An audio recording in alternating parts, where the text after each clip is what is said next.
Wow, welcome everybody. We had a big crowd tonight at home and here live in the studio. We're very, very excited and fortunate tonight to have one of the top mentalism professionals in the world. This man has over 40 years of experience performing for just about any kind of audience you can think of. He has created a tremendous body of original work as well as providing some really great insight to some of the classic mentalism material in our art. So without any further ado, if you could give a big round of applause for Mr. Richard Osterland. Thank you. Thank you, Art. Thank you so much. It's really a pleasure to be here. I've been looking forward to this for a while now. And just so you know, and you folks at home, I'm going to go into two modes here.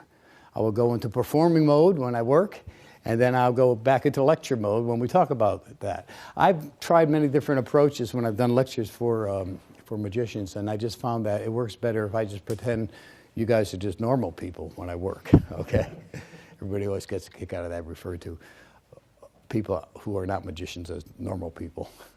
Anyways, my name is Richard Osterland. I am a mentalist. I don't claim to have any kind of special powers or anything like that. I use abilities we all have, but I've developed them over the years to try to create a little mystery and a little excitement for you folks. But you know, I always like to start my show with a game that I play with the audience.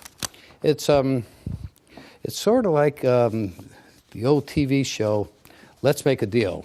Remember the show? Everybody screaming, "Pick me, Monty, pick me." This is how my game works. I have 5 envelopes, and what I've done is to place a brand new $100 bill inside one of these envelopes. The serial number on the bill was HF28948403C. You right there, remember that as a means of verification. Thank you. The other envelopes contain blank paper. Now, what I'm going to do is give away 4 of the 5 envelopes to 4 different members of the audience. Each person can choose whatever envelope they want. If anyone chooses the envelope with the $100 inside, then they get to put it away and they win. But if, on the other hand, all 4 people choose the wrong envelope and leave me the one with the $100, then I get to put it away. And you all have to give me a tremendous round of applause for being so clever. Now, do we have a deal? Okay, let me start with this lady right here. Okay, you can choose whatever envelope you want. 3. Well, I was about to say, but before you name a number, I'll tell you, I've already played this game about 5 times this week, and every single time the winning, the envelope with the bill was inside envelope number 2. Which one would you like? I'm going to stay with 3. Good.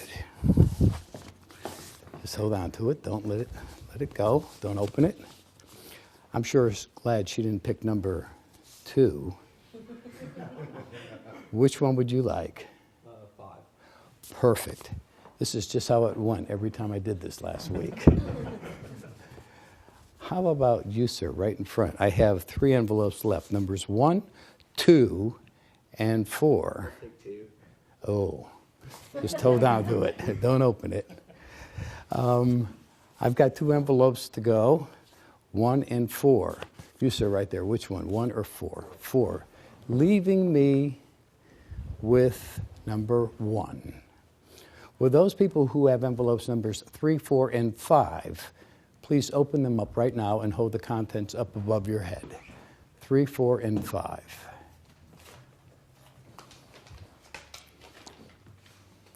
Oh, what's that, blank paper?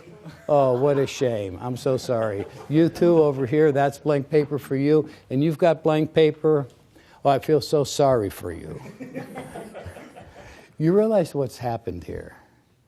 Your chances of having the $100 bill inside your envelope have just increased dramatically from 20% to 50%. What's your name? Mitchell. Mitchell. But Mitchell, so have mine. And now let me tell you why I always win the game. It's because everyone always wants to switch with me at the very end. Mitchell, do you want to switch?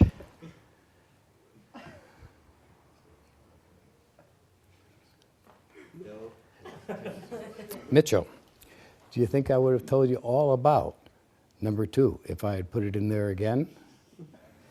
I don't want to switch. What are you thinking here? Maybe some kind of reverse psychology?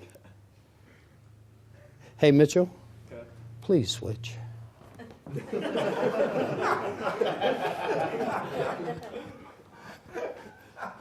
Thanks.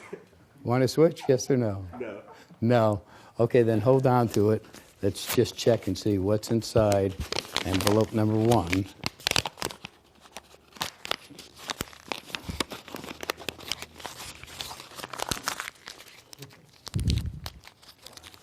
There's the serial number HF26898403C. Sound familiar? Sounds familiar. Let's not forget the deal. Spontaneous applause here will be appropriate.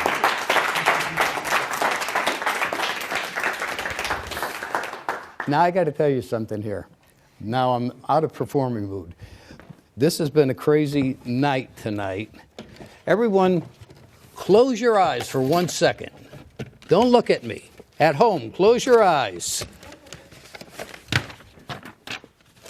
Because I'm going to tell you what happened here. Keep them closed.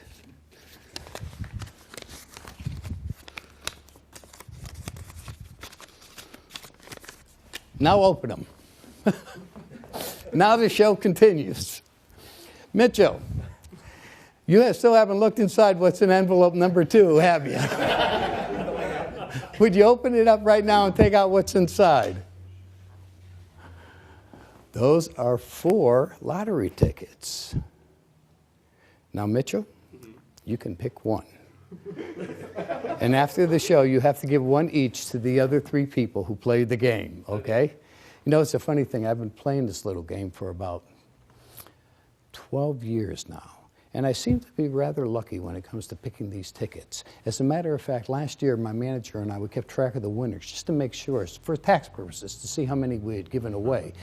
And by the end of the year, we had given away over $52,000 worth of winning lottery tickets. And that's not a joke. That's in the books. And when I chose these tickets earlier, I felt really good about one of them. Please give all 4 of my contestants a big round of applause. Okay. Now let me. I want to talk. This is one of the routines that I have been doing for a long, long time, and I know a lot of people who have got my Mind Mysteries videos use this routine as an opener. But I want to talk about a number of things here tonight.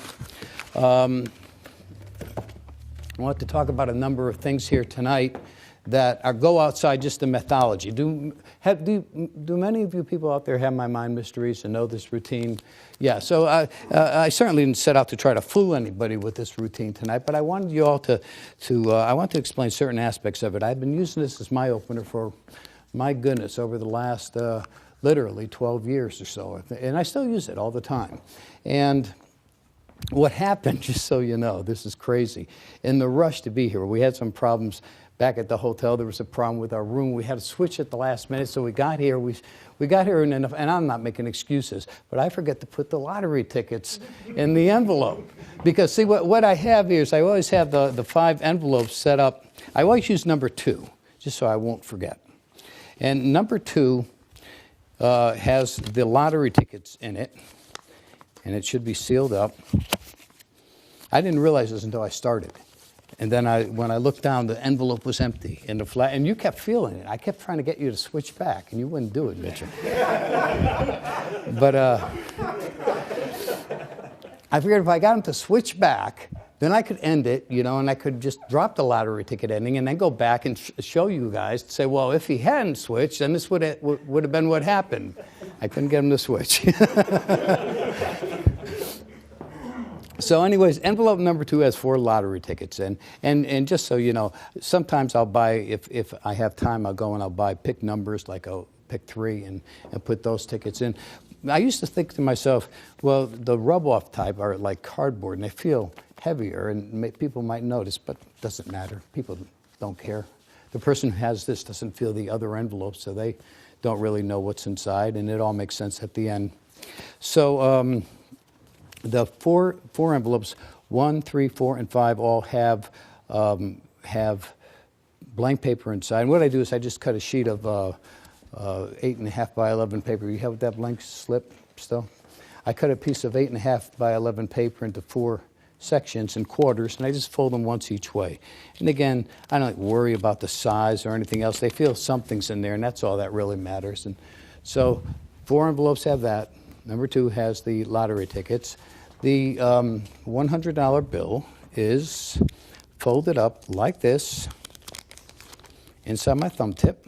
Now, it's not like with the bill switch where it's folded one additional time and you have it under your thumb so you can do the bill switch. This is only folded 3 times, so it's actually opened like that. And that's put in the thumb tip, and it goes like that so that the thumb can easily slide it out and do one of these as it removes it to make it appear a little bit bigger. So it's in the thumb tip, under where the ball of your thumb goes. And you can come out wearing it like that if you're going to use this as an opener, or a lot of times I'll have it in my pocket, and I'll just casually put my hands in my pocket and get it out.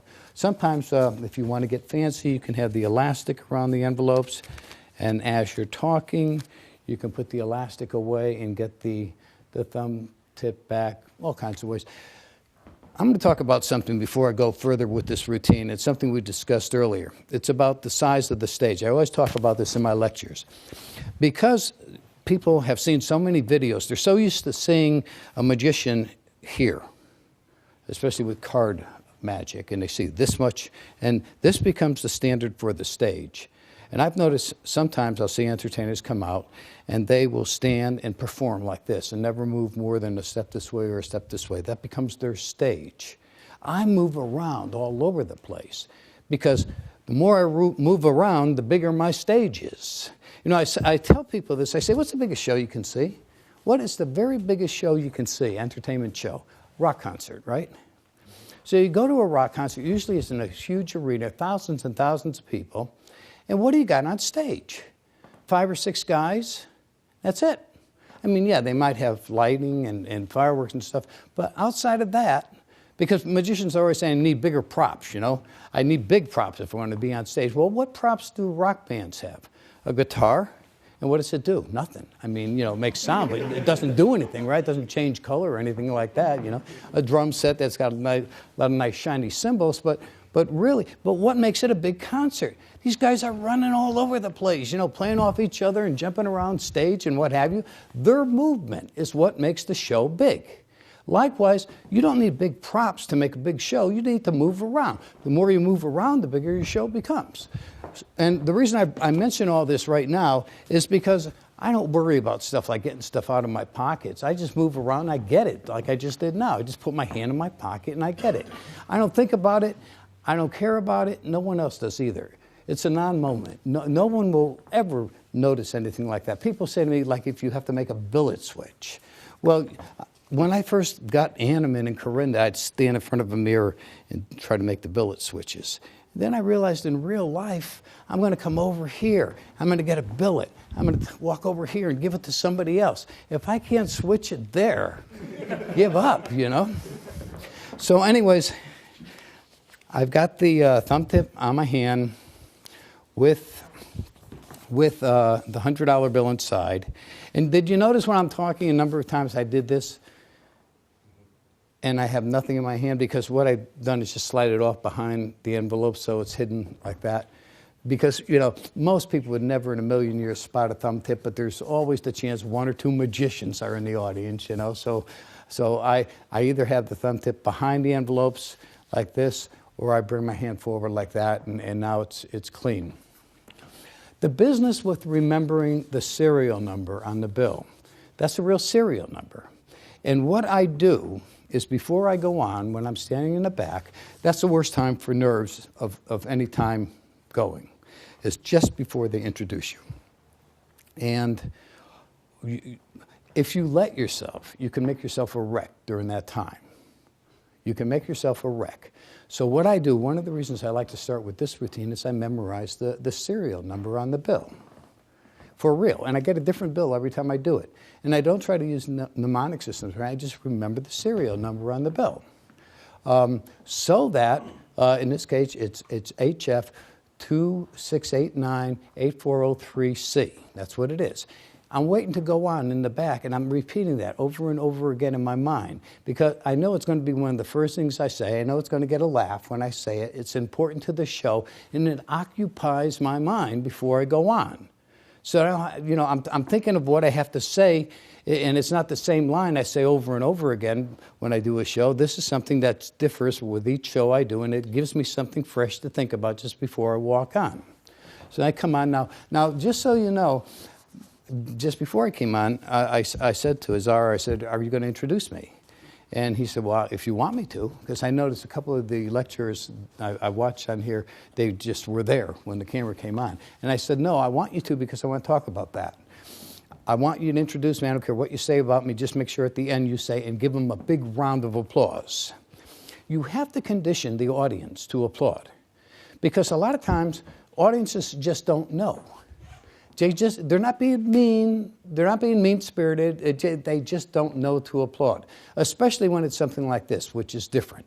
Mentalism and magic, they're not quite sure just how to react when you walk out. If you have somebody who announces you immediately, as soon as you walk out, give them a big round of applause, they get used to clapping. And a few other times in the show or the lecture today, I'm going to talk about that very same thing when it comes to other effects that I do. But also it serves as a turnaround too. You know what a turnaround is, right? It's when something comes back. Like Mac King, if you ever see Mac King live, he does that all the time. He's got stuff going on that's 10 minutes later, it comes back and it hits you out of the blue, and that's clever. Well, the business with the serial number, it seems like a joke, like a toss-off joke, until I get to the point where I take the bill out and read the serial number and say, does that sound familiar? Let's not forget the deal. Spontaneous applause would be appropriate here. That's another one of my lines that I always use there. Another applause, you're telling the audience to applause, basically, but it's kind of clever. Spontaneous applause here would be appropriate. And so, again, that conditions an audience for the whole show. Okay, let me talk about the third aspect, and this all goes beyond the actual workings. I've never talked about all these things. A lot of time, and a lot of people use this routine as an opener. And you're certainly welcome to do that. I mean, you're paying your money to watch a lecture and you bought the video, so you certainly can do that. But one of the things I want to talk about is some people have said to me, well, it's only one chance in 5. That's not very strong for a mentalism effect, for a big routine. Well, first of all, it serves a really good purpose. It's a light-hearted beginner to the show. You don't try to come over and kill everybody right off the beginning. It gets, you saw how much you were kind of laughing as I was joking around. It's a fun thing to do. It gets people to know me. It looks interesting with numbers. This looks like, well, this has to be something outside of a lecture. Because you remember, when I do shows, normally they're corporate shows. And maybe the 2 nights before I came in, they had some guy talking about marketing, with a PowerPoint presentation behind him or something like that. So when I come out, I still want to look the part. I want to look like I fit, but I want something that looks a little different. This looks different. Numbers, something about numbers. It implies a game. It implies something that maybe, is going to be fun. And here's the point I want to get to. There is not one part of the show that should ever be more or less important than any other part of the show. Even if it's only a minor effect, that minor effect needs to be every bit as important as any other part of the show. A lot of times, magicians have 1 or 2 killer effects. They can't wait to get to them.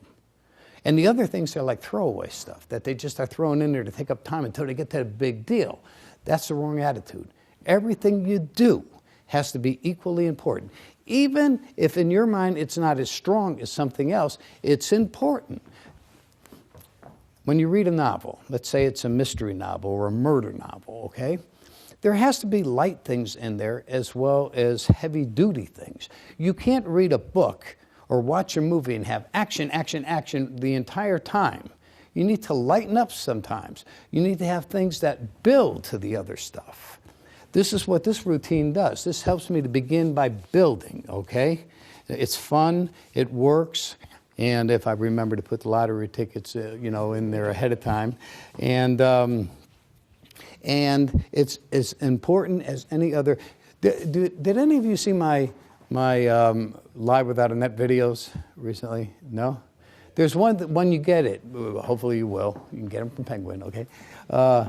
When you see them, there's one part in there where I tell a joke, okay? That joke is important to me as any effect I do in the show. It fits perfectly. It's just the right thing to do. I learned this years ago from David Copperfield. When David Copperfield first started doing shows, I used to go and see him when he came to where I was, and we would talk a lot on the phone. He's crazy hard worker.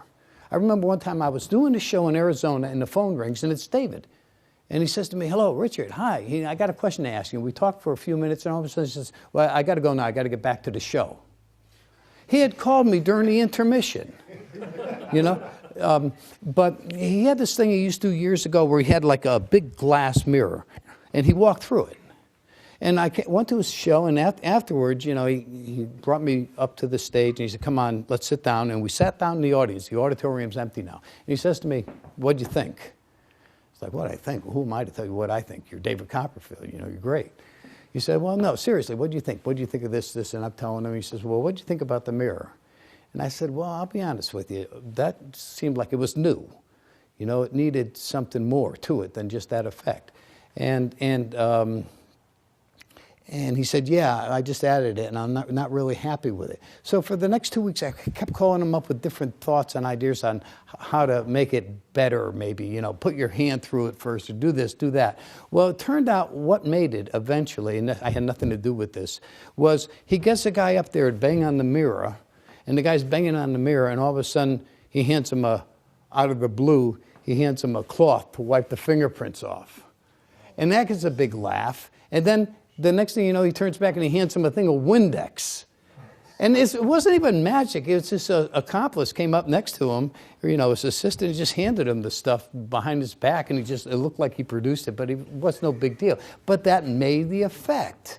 That was as important as any kind of huge mechanical contraption or some kind of elaborate addition to the effect. That's what made it. Okay, so let me go back to this now. I know I've talked a whole long time on, and I'm still just talking about the first effect, but I want to talk a lot about stagecraft today.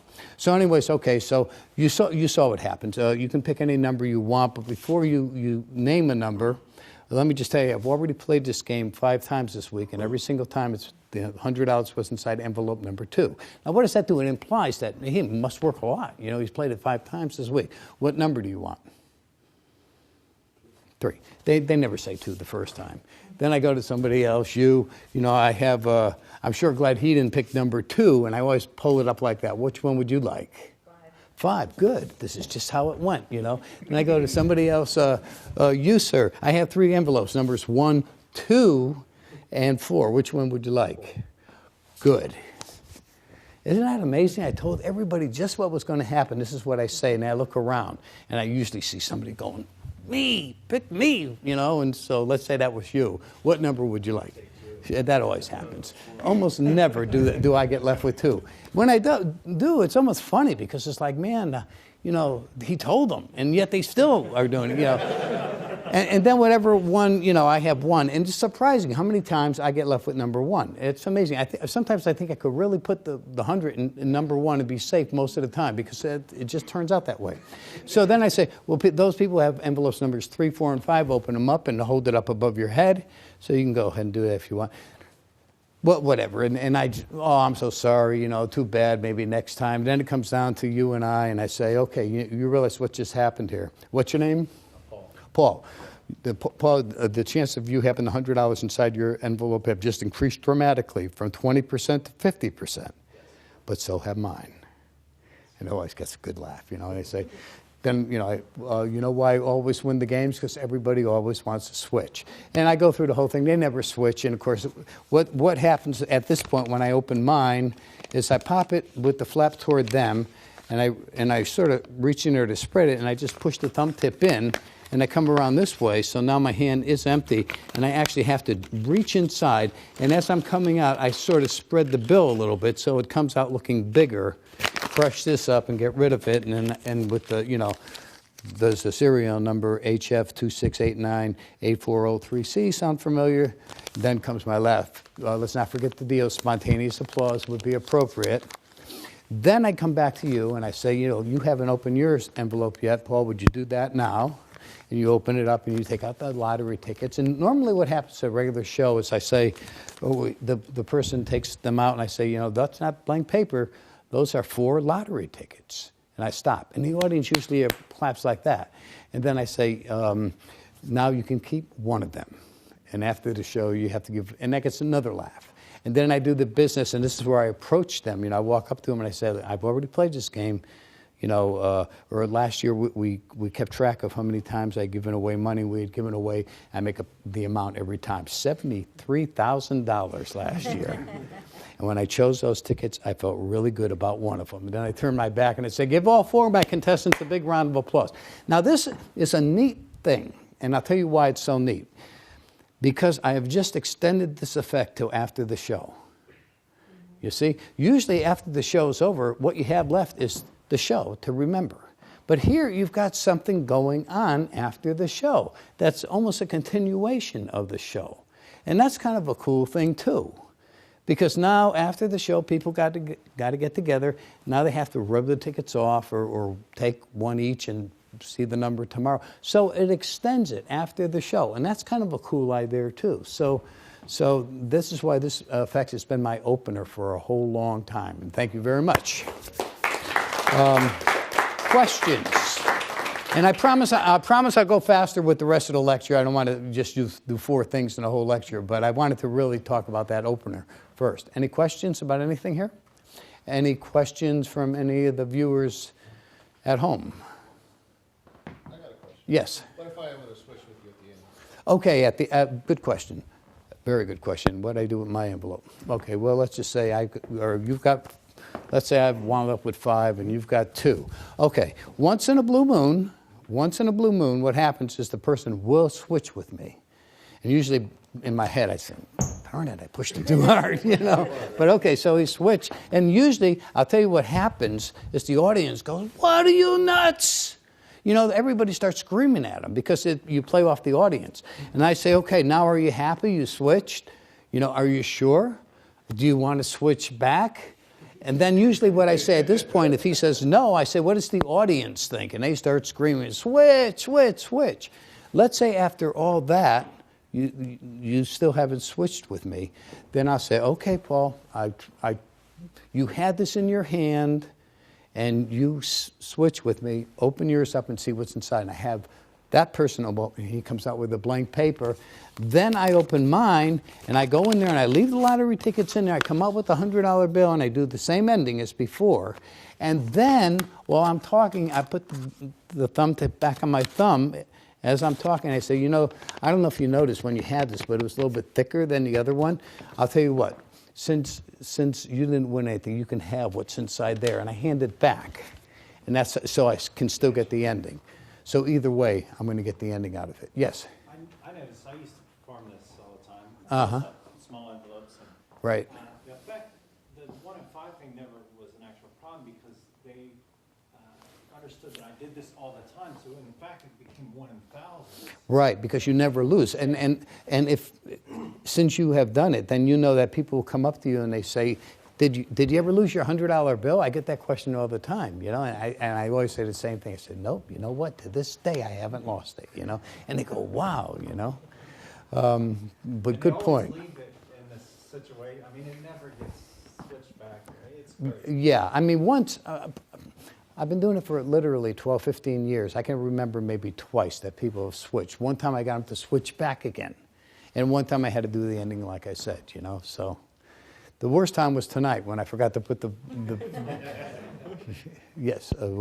I really liked the please will you switch with me? Yeah, bit. Is that something you normally do? Yeah, or was always. That? Yeah. Okay. What happens, I always say to them, I say, do you realize what happened? Your chance of having the $100 bills have just increased dramatically from 20% to 50%. But Paul, so have mine. Then I say, now let me tell you why I always win the game. It's because everyone always wants to switch, and I'm twirling it in my hand. I say, you want to switch? And that gets a big laugh. And they always say, no. I say, what do you think's going on here? Some kind of reverse psychology? And they smile, I say something else, and all of a sudden, this is where I use the line. I look at them, I go, Paul, please switch. And that gets and then at the end when he does, and then I show that I have the 100, I can even say, I begged you to switch, Any other questions from the... Oh, okay, good. I want to do 3 of my normal effects for my show, and I want to show you some other things too. But let me do what is always my second effect for you, okay? I usually say to the audience, people always ask me, Richard, is there anything that you do, any of your abilities that can help you when it comes to gambling? And the answer is, yeah. And then I say, I actually am banned from a number of casinos. I'm banned from, I originally got banned from in Monte Carlo, not the big casino, but the Lowe's in Monte Carlo. I've been banned at the Argosy Riverboat Casino, Foxwoods in Connecticut. Little incident happened last year in Reno, but we don't need to talk about that. But let me show you why. Do you play cards, sir? No? You don't? What about you, sir? You play cards? Yeah. Come on up here. Give him a round of applause. And what's your name? Kyle. Kyle? Yeah. Kyle, if you stand right over here for a second, Kyle. And Kyle, I want to thank you for volunteering like that. No problem. Now, Kyle, let me just explain to you that it's playing cards that has gotten me banned at these different casinos. And, normally when I'm just standing around with a small group of people, I'll pull out a deck of cards like this and do a few things. But, the problem is when we have a large audience, sometimes, people would have trouble seeing the cards. Like, for instance, this is a pretty good-sized audience, but, my biggest audience to date, I was out at the Salt Palace in Salt Lake City a couple of years ago. I had 2 shows for 4,500 people in each show. And of course, those people would have a lot of trouble seeing way in the back a normal deck of cards. So because of that reason, I have some big ones, okay? Now, these actually are made, you can buy these cards. Anybody can buy these cards. They're made by the United States Playing Card Company. And let me just show you these. They're just very big, as you can see. There's probably another joker in there. I just want to make sure I got all the cards out. Yep. And as you can see, the cards are just very big. But, if I took like a jack of spades from this other deck in here and held it up next to this card, every little line, every little squiggle would be identical. The same for any of the other cards in the deck. And the same with the back designs, too. All these little markings and designs along the side. These are called bicycle cards. You know why? On bikes. Yeah, these little angel guys are riding bikes. See, it's hard to tell unless you have big cards like this. Yeah. Now let me explain. See, the problem comes when you try to shuffle. You can't really shuffle them like normal cards, so you just have to do the best you can. Now, here's what you're going to do for me. And by the way, I'll reach over here. Would you just cut them anywhere you want? Yeah. Just so no one will think I know the position of any cards. What I'm going to do is I'm going to spread these cards like this, and I'm going to have you reach over and pull out a clump of cards. Let me explain the technical term clump. What I'm talking about is 8, 10 cards from anywhere you want. Just a clump of cards from anywhere you want. Go ahead, just pull them out. Right there? Yeah. Are you happy with those, or you take a couple more if you want? If you don't like those, you can put them back. I'm going to turn my back on them right away. Okay, and I need you to take a step or 2 back. I'm turning my back on them because from this distance, there's not a marked deck in the world that you could read from this far away. But still, I'm going to keep my back to them the entire time just to cancel that thought out from anyone who might have that thought. And you're welcome to take the rest of the cards and make sure there are no duplicates. Okay, Kyle, I want you to mix up the cards. Mix up the cards. And tell me when they're all mixed up.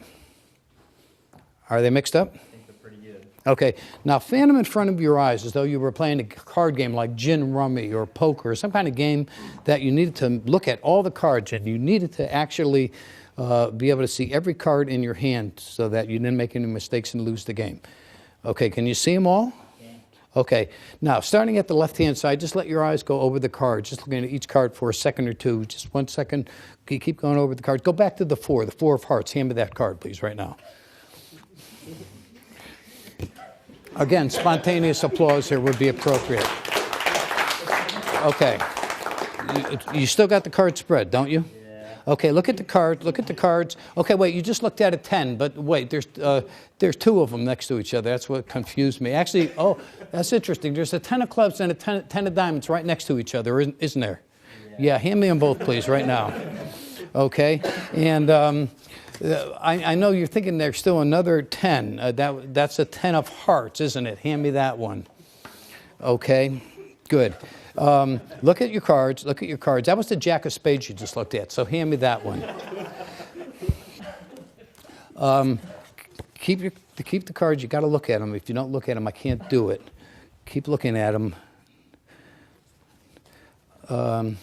Thank you. 9 of Spades. Hand me that card, please. Keep looking at the cards.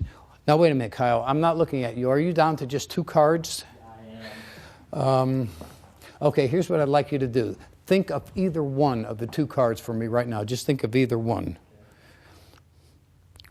Okay, here's what happened. First of all, he thought of the 6 of clubs. Then he changed his mind, went over to the 2 of clubs. Then he changed his mind back and went back to the 6 of clubs.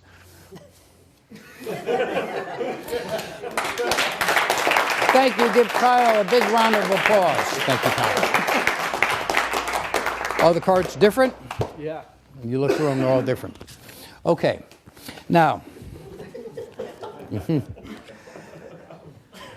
Now, okay, let me, back to the lecture mode here, okay? This is my breakthrough card system. And see, one of the problems that I see in some magicians have these days is what's the best this? What's the best that? There's many different effects for many reasons. You can use them in many different ways. On my Easy to Master Mental Miracles videos, I use the 8 Kings. I've used the standard size Stebbins. I'm sorry, I'll get it. Size Stebbins. My new Dynamo deck uses the original size Stebbins, which is a 4-part stack, and that's actually what size Stebbins actually invented in the late 1800s. But then he put out an inferior version, the 3-part, that has become known as the size Stebbins. But the original was the 4-part. And for certain effects, those are all great stacks, and there's memorized decks that you can use for other stacks. This is my breakthrough card system. And it's a mathematical stack, and I'm not going to try to explain it tonight because I used up the rest of the lecture. But the reason I want to point this out is, you see what I did? I had you over here with a bunch of cards. I gave you the rest of the deck. All that time I was up here with him, you were probably looking through them, and you see that these cards are just all mishmash, mixed up together. There's big runs of red cards and black cards. You saw what happened with the cards that he had up here. He had 3 10s and 6 or 7 cards.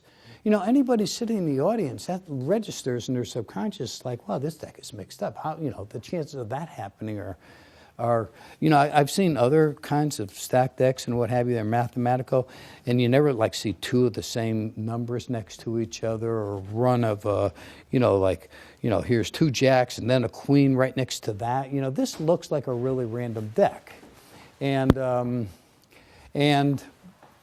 what happened is that when you get them, because they're large jumbo cards, even though you try to mix them up, you can't really mix up big cards like this too much.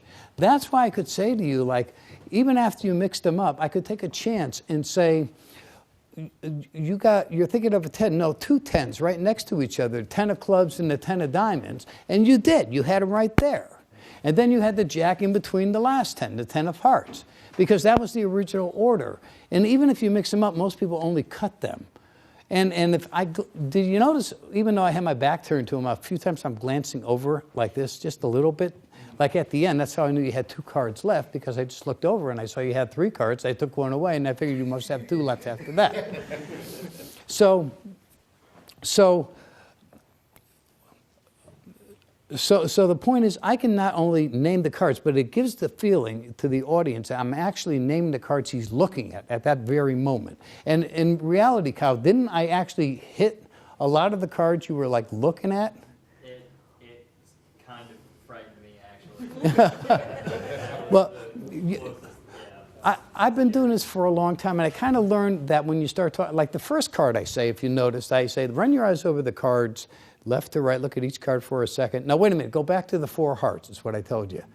Now, you see, you got a lot of leeway there, okay? So you go back to the 4 hearts. Then a lot of times I'll say, right next to that, wasn't that a 10, but in this case, I knew you had the 10 of clubs and the 10 of diamonds. And I said, and I directed you. See, I said, okay, you just saw another card, it's a 10. Wait a minute, there's 2 10s right next to each other. Then I even stopped and said, well, actually, there's 3 10s, but the 2 10s next to each other, 10 of clubs and 10 of diamonds, or something like that. I was directing you toward those cards, you know? And then after I got those 2 cards, I've already named another 10. So, of course, you're going to be thinking of that one. And right around there, I knew you had to be thinking of the jack, because the 10s were on both sides of the jack, so how could you not be looking at the jack? And once you get down to just a few cards, it's almost impossible. As you look at 3 cards, if I say, you know, you're thinking of the 8, or you're thinking of, well, it doesn't matter where you're looking at, because you're going to think that.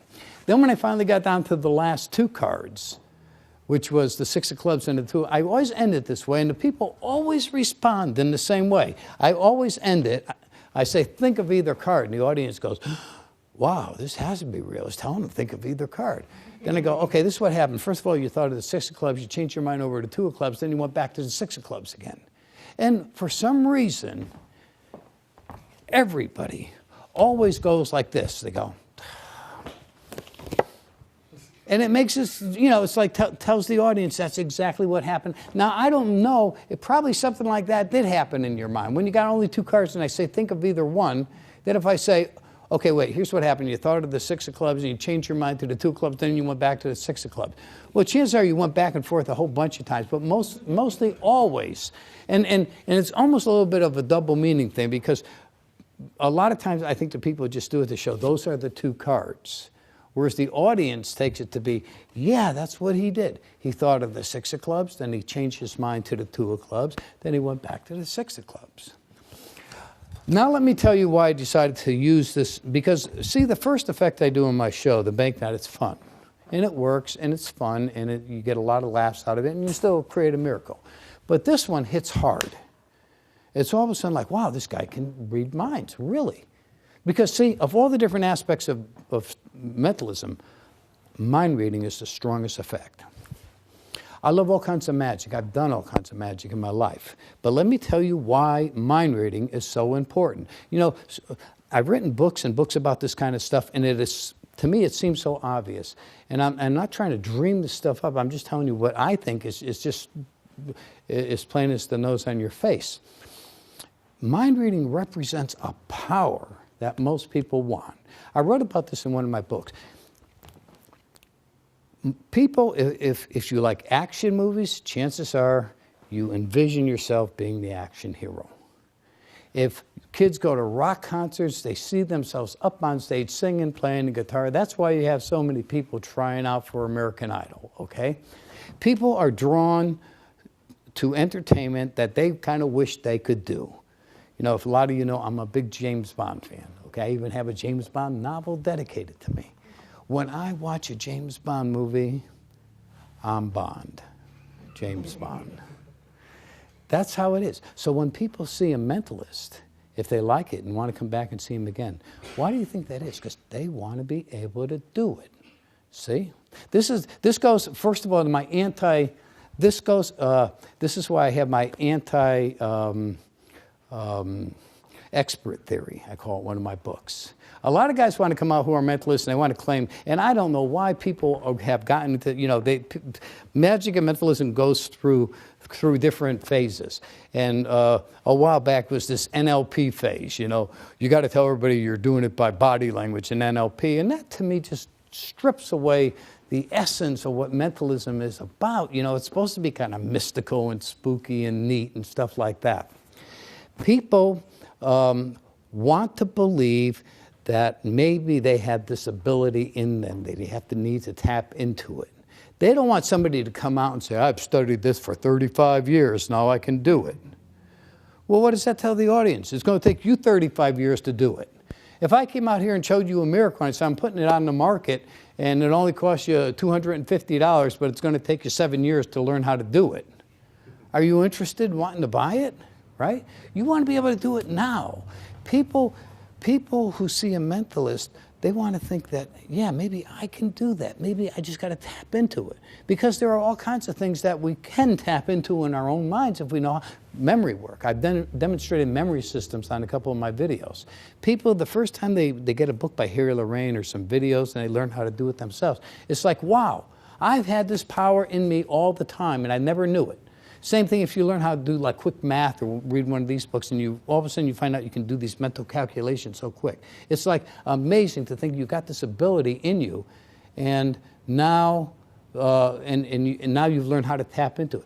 That's what people want to see when they see a mentalist. They want to see the mentalist demonstrate things that look like to them that maybe I could do it myself. It has to have meaning. Imagine I had Donald Trump here. And imagine I had a red silk handkerchief and I did the most perfect color change in the world and turned it to a green silk handkerchief. Do you think that would interest Donald Trump? I mean, it would be pretty, right? But if I stood here in front of Donald Trump and convincingly read somebody else's mind, I am sure he would be interested, because what would that ability enable Donald Trump to do? Or anyone else for that matter? See, it's an important ability. Now, I have a reason for getting to all this. How many times have you seen somebody do a mental effect? Or go ahead, pick any one of these cards you want. That one right there? Okay. Now I want you to look at it. In your mind, imagine a blackboard. See this card almost like on a big movie stage or on a television screen. First of all, try to visualize whether or not it's a high card or a low card. Try to see it in your mind, you know. Let me run through the different, I'm leaning more toward the lower cards. Let me run through 2, 3, 4, 5. Wait a minute, it's lower, it's 2 or 3. Wait, think whether it's red or black. It's black, isn't it? It's, I think now, is it 2 or 3? Just push my hand down, it's 3. It's at the 3 of clubs. How many times have you seen that? In real life, if you could read minds, is that how you want to do it? I mean, when you would need to do it quick, right? In a card game, like grab 2 or 3. Grab a couple more, okay, take them, okay? Now, okay, look at the cards, just look at the cards. Look at him, 6 of diamonds. He had 6 of diamonds. And there was the 3 of diamonds right next to it, right? And there's the 10 of spades, right? Because if you were playing poker, that's how you need to do it, right? That would be valuable. But if you have to go through all this baloney about getting to it, well, how could you translate that into real world value?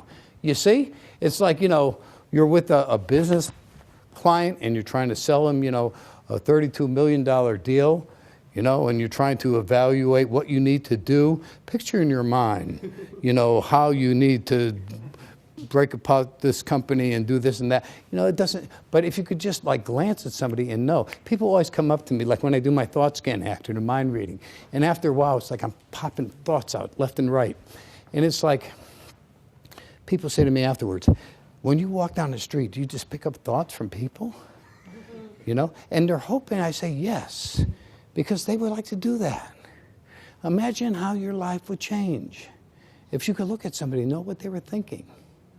Think about that for a second. I mean, what would have more, these days, what would have more value than information? Information is gold these days. And imagine if you could just look at somebody and know what they're thinking. Well, that's what mentalism represents. That's a pretty cool thing, okay? So anyways, that's my card calling routine, simple as it is, you know. When I wrote about this in the Dynamo Deck book, you know, people have all these fancy routines and everything. I tell people stuff like, stand up for a second, what's your name? Eric. Eric, you know, I talk about how I've been banned, you know, how really I've been banned from casinos. And it's not from playing poker. Yeah, you know, that would be easy. Like, take out any card you want. Go ahead. Right there? Okay, I'm turning my back. Just look at the card. Just think of it for a second. That's the king of spades, right? Yep. Okay, let me do it again. Take another card out. See? Okay, right there? Okay, just look at the card. Look at it. See it in your mind. See it in your mind. That's the 4 of diamonds, right? Yep. Now, what could be more basic than that? But you see what it's implying? Wow, just look at a card. Boom, he's got it. Like that. Then I usually say, okay, you know what? You're looking at cards. But when you play blackjack, the cards are hidden in the shoe. So here, take the deck. Just give them a cut. Nothing fancy. Okay, cut them again. Go ahead.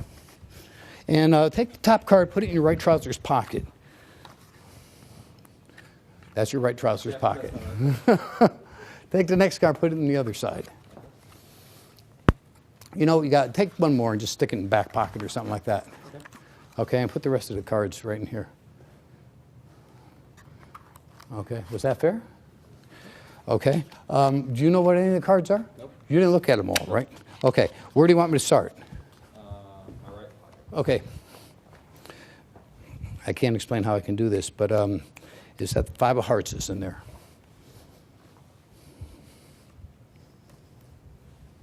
Which pocket now? Back pocket. See, this is like in blackjack. You know, nobody knows what the cards are. They're in a box, but it's a high queen clubs. And one more in this pocket. Everybody think of a card right now. Who thought of a 7? A couple of you thought of 7, or didn't you? Yeah. Okay, 7 of what?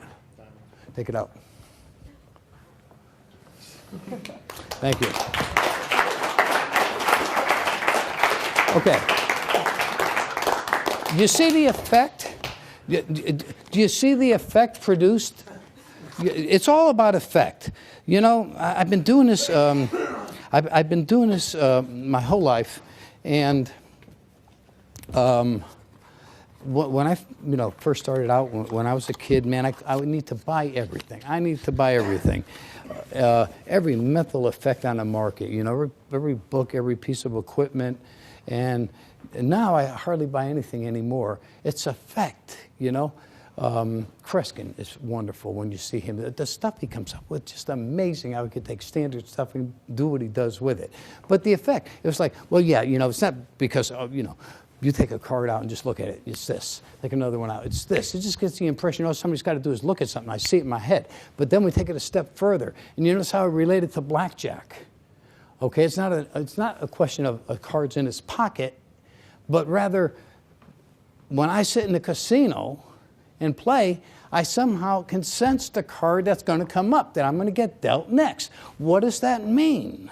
It means I could win a lot of money playing blackjack. And anybody who goes to the casinos, and that's a whole lot of people, see that and says, oh, what, that's so bad. You see? That's why people love mentalism. That's why people love mentalism. Let me do one more effect for my show, because the opening is always my bank night routine. The next thing is always the card calling routine, like I showed you. This is my 3rd routine. And by the way, you notice how as I'm talking, I'm subtly throwing in little things about myself without just bragging, but little, like in the bank night routine. I've already played this game 5 times last week, and every single time the $100 has been inside envelope number 2. Very subtle, but it's like, yeah, he's working all the time. Talking about here, yeah, you know, the first time I got banned, it was actually in the Lowe's. And this is actually a true story. I'm serious. I got banned from playing blackjack in the Lowe's in Monte Carlo. But I'm not kidding about that. And I got banned from the Argosy Riverboat Casino in Indiana. Then after that, I'm stretching a little bit. But anyways, but you see what I'm doing? I'm saying, yeah, you know, the first time, you know, people always say to me, is there anything you can do that could help you in gambling? And it's like, yeah. You know, that's funny, you know, and you see how I'm leading the path down. You know, how many times have you read on the Magic Cafe and other places, mentalists should use cards? What I just showed you, wasn't that really, really effective and didn't have absolutely real-world meaning? I mean, what would a mentalist do? A real mentalist go to the casino and win a lot of money, right? That's what you would expect them. So why is cards out, as long as you relate it to that? So anyways, I mentioned, I got banned in not in Monte Carlo, not the big casino, but Lowe's, which is right next door. And I got banned in the Argosy Riverboat Casino and Foxwoods in Connecticut, and a little incident happened in Reno. And what am I saying?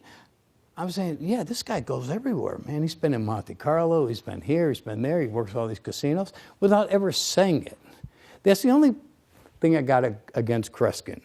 I love Kreskin. I think he's great. But if you ever been to a show, he talks so much about himself for a lot, And it could be a little bit more subtle at times. But he's got, on the other hand, he's got the credentials, hundreds and hundreds of appearances on Johnny Carson, Merv Griffin, and Mike Douglas. But anyways, I'm gonna do another routine for you. This is another one of my routines that one more thing I have to tell you. This is so important. And by the way, what I'm trying to do here, and I always try to do this when I give a lecture, and I know that a lot of times people say, well, I wish you had done maybe a few more tricks. I mean, heaven knows, I've done a lot of tricks in my lifetime, If you got my videos, it's, 22 videos, 23, something like over 200 of effects. So it's not like I can't. But the important stuff, like for instance, I'll give you a gem right now. This is anyone who paid $20 to watch this lecture, I'm going to give you $20 worth right now. It's actually worth more than that. Art Emerson told me this one time. He told me, after being in the business for all these years, if somebody shows me an effect that I can't do surrounded, I don't want to hear about it. I don't want to even hear about it if I can't do it surrounded. I took that to heart. My entire show, I can do completely surrounded. Now, I'll tell you what that means. This is a tremendous, tremendous thing. If you can do a show surrounded, you have just dynamically increased the value of your show by 2,000%. I'll tell you what it means. It means like you arrive somewhere to do a show, and here's the audience, you're all over here, and you got something that's not angle proof, so you got to perform way back here with a wall here or something over here to block the view. When in fact, right here is where you ought to be performing. That's where everybody can see you. That's where all the light is, and everybody's attention is right here. But nope, you got to be back here because you got something that's got a bad angle for it. Okay? If you create a show that can be done completely surrounded, you have just immeasurably increased your own value. It means that you never have to sacrifice part of your show because of one or two effects in your show that can't be done surrounded. It means you can go anywhere and do them. It means you can do them in a big crowd, a small crowd. You can do it anywhere. Now all of a sudden you really become like a real magician, not a guy who has to say, well, I don't have my stuff with me, or I need to be standing over here before I can do. No.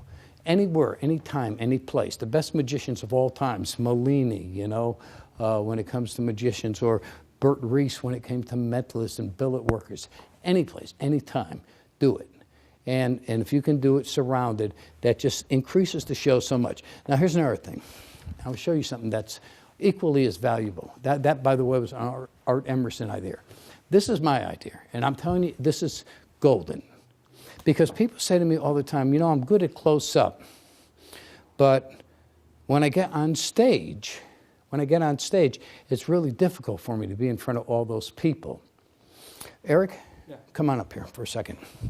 Now, Eric, let's say, you're up here helping me. Okay. Who was helping me with the cards a second ago? Was that you? Yeah. Yeah, okay. Do you notice how the entire time I heard Eric up here with me, I was talking to you, paying attention to you. I was never talking to the audience. I learned this first when I got to the part where I said, these cards are just like regular cards, except they're big. And I stare right at them. And all of a sudden, one day I was doing this, I realized the audience was dead quiet, and they were paying attention to me. Then I started taking it further and realizing the worst thing you can do to a spectator that you get up on stage is talk to the audience. while they're how do you like it when you're this guy and like I'm talking about him to everybody else? I mean, don't you get mad about that when somebody treats you like third person, you know? It's the same thing that happens when you get a spectator on stage and then you start talking to the audience as though he's not there.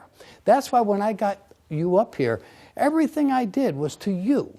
I was talking to you. I was paying attention to you the entire time when we did with the other thing. And yeah, I realized, who did I have the big card? That was Kyle, right. And I had you up here with the cards in the pocket. But the same thing, Kyle, when you were up here, I was talking to you the entire time.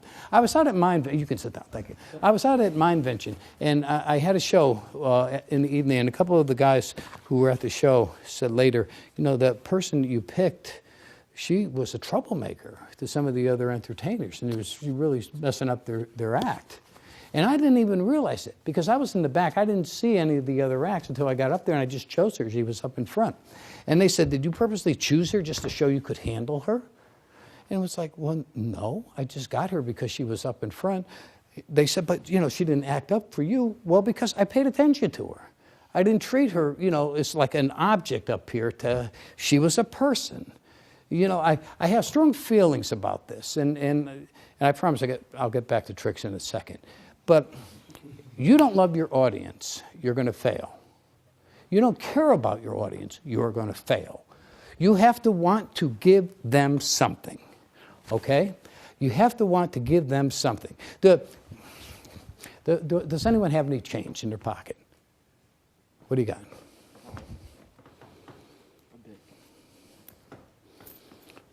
No good. Who else has change?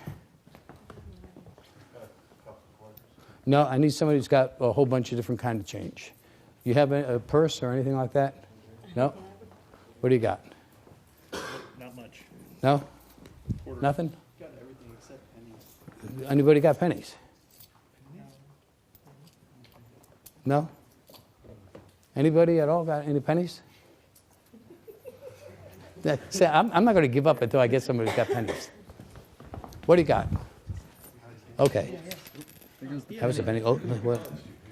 Oh, no, this is the one I want right here. Do you see it? Yep. Do you see the difference? What's the difference between the two? One's darker. One's darker and the other one's lighter. The darker one. Somebody got something to scratch it with. What do you got in your, anything at all to put a scratch in it? Yeah, scratch it.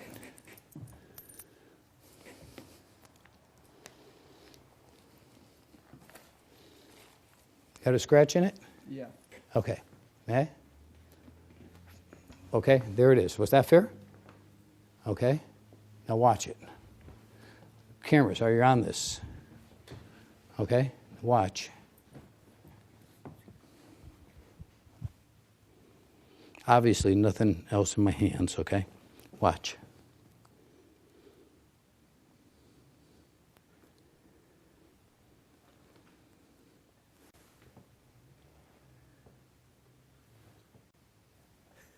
You see it? Yeah. Is it bent? Yeah. Is that your mark on the outside where you scratch it? Wherever you scratch it? Yes, same one? Outside, yeah. Same one, right? You know, I do this all the time. So I do this for companies like sporting companies where they have athletes who would take a penny and try to bend it by force like that. I have yet to meet anyone who can do it. But I'm going to bend a little bit more and give it back to you to keep, okay? Watch.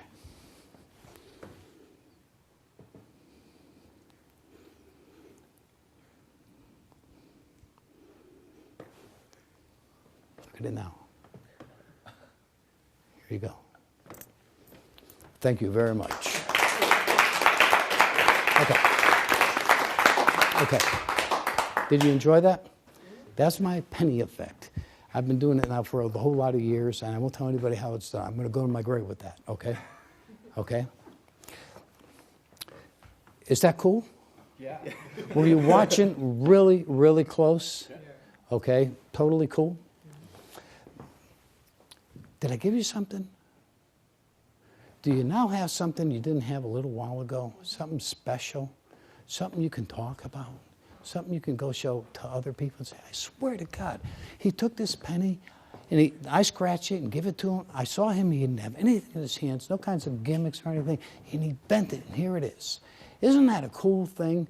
What other art gives people that kind of feeling, okay? What other art can make people feel that kind of mystery? Nothing to do with me, you know? Nothing whatsoever to do with me.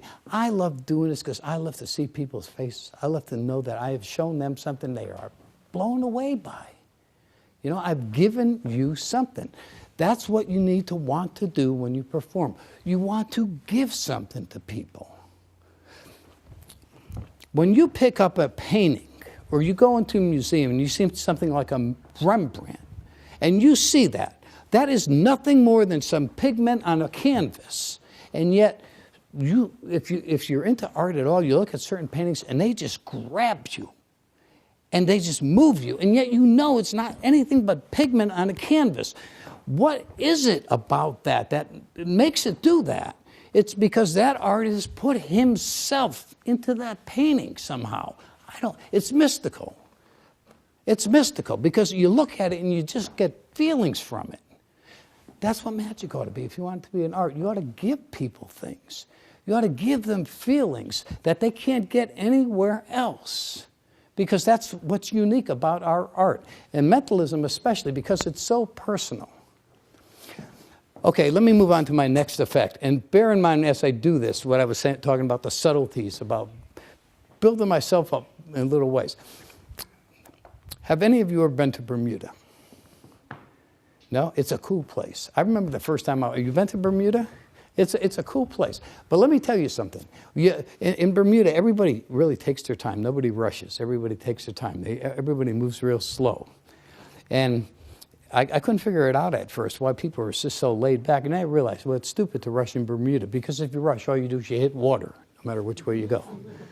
But, you know, then I started chilling out and falling into it. And after I'd been there a few days, like my 1 hour show was lasting 2.5 hours, you know.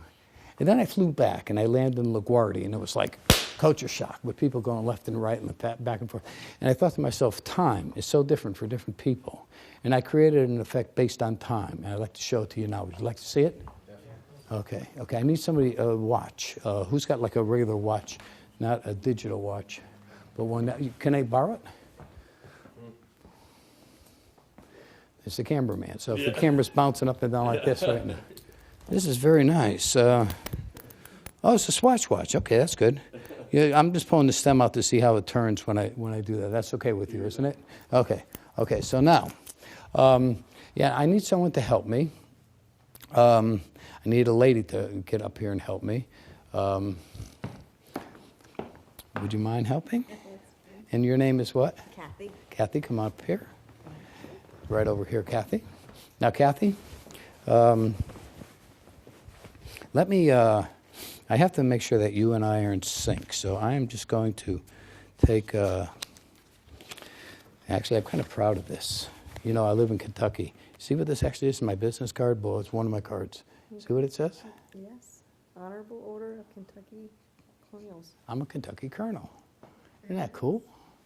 I'm very proud of that. And that's my official Kentucky Colonel business card here. But I want to make sure that you and I are in sync when it comes to time, okay? And Kathy, you spell it with a K? I thought so. Okay, Kathy, right about now I have about 8:10. This is how I would write 8:10. Is that how you would do it too? It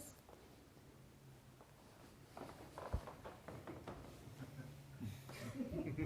Skeptic. If I wanted to write 7 o'clock, I'd write it like this. I would as well.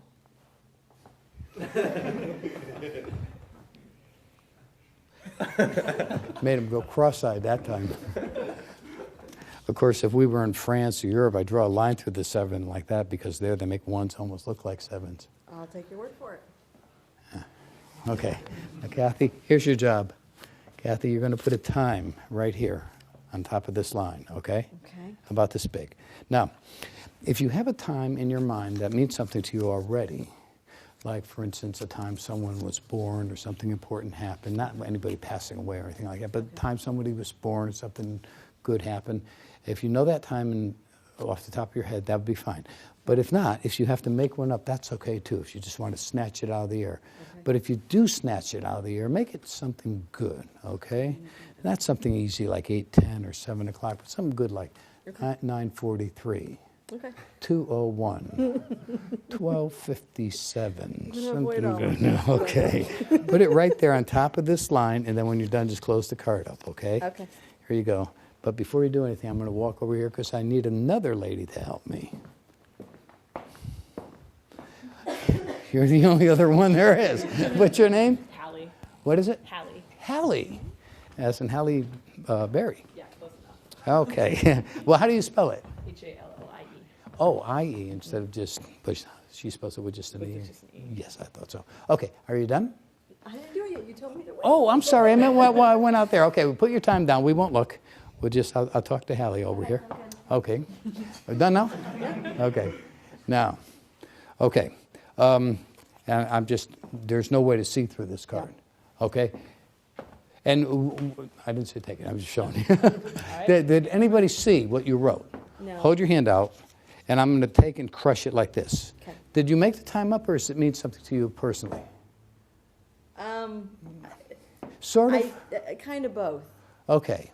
I'm just curious. The time you chose, was it like, does it matter AM or PM?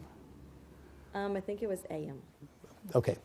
I was going to get this. I'm going to ask you, Kathy, to think of the time. You're going to close your eyes and you're going to think of it. But you have some options here. You can picture it in your mind the way you wrote it. Okay. Or you can think of what a big old clock would look like set to this time. Okay. You might want to even consider what it would sound like if someone said the time out loud. Okay. Go ahead.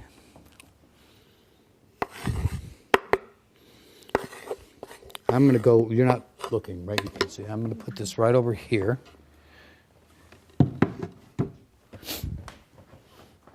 Okay, you can open your eyes now. I say that because, sometimes, like one time I was on stage, and you get people on stage and they do exactly what you tell them all the time. And one time I did this with a person. I went back to the front of the stage and I was talking into the microphone. I talked for like 10 minutes and I turned around. The person was still standing there just like that. So I always make sure of that. Okay, so you've got a time in your mind. This is, what's your name? Greg. Greg. This is Greg Watch. You like it? Yes. It's yours. All right, cool. Okay, now let me see. I needed one with hands. You see if I pulled the stem out, how they spin around like this. Okay? What's important to me is that the watch spin fairly quickly. Some watches you turn and turn, they hardly move. But I don't want to see the starting time. So look, I'm just going to spin it like this a few times. I need you to take your left thumb and put it on top and your forefinger underneath. And with your other hand, start turning like this. And as you turn it, look at me. I know it's tough, but do it. Keep turning. At any time you want, you can stop. Just move your hand away. I'm just going to push the button in. Don't move. Okay, the time you came up with, no one, you had no idea I was going to bring you up here tonight. What was the time? Just tell me out loud. Say it. 6:55.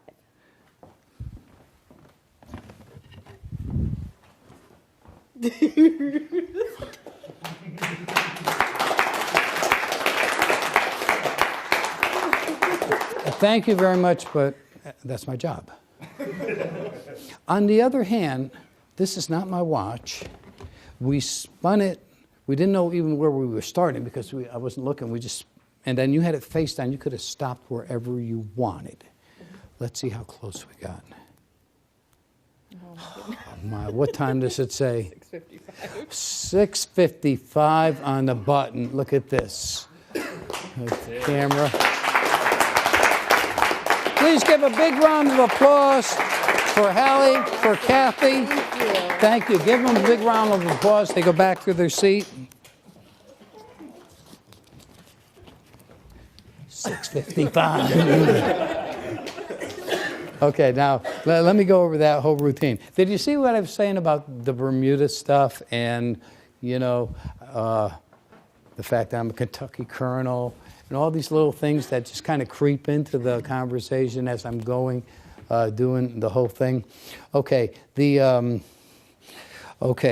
now I couldn't do it here. But there's a great joke I use in my shows when I do this. I always, when I pick the first girl, well, first of all, I always get the watch first. And you know, I did this originally on my Mind Mysteries video, and I had a watch that I used, my own watch. And people are always writing to me saying, where can I get one of those watches? And that is the last time I have ever used that watch. I always borrow it. Now, isn't it much more effective with a borrowed watch? You know, but a lot of guys, they want toys and they want to get a watch, you know, they can use their own, but it's just so much more effective. I even borrow the business card a lot of times. Okay, the peak. And I'm going to talk about my senator right after we do this. But the peak is Acidus novus, and it's Millard developed this. Actually, it's funny because both Millard and I were two of the first people who ever got Allman's acidus, the original acidus test, which was something Allman put out years and years ago. And Millard put out a book shortly after that came out with this move, Acidus novus, and I had been working on it using a move, the same move, but just in conjunction with this particular effect. And let's see if I can show it. It's very simple. If you have a business card, and if you fold the business card so that you fold the left over to the right, so it overlaps, do you see?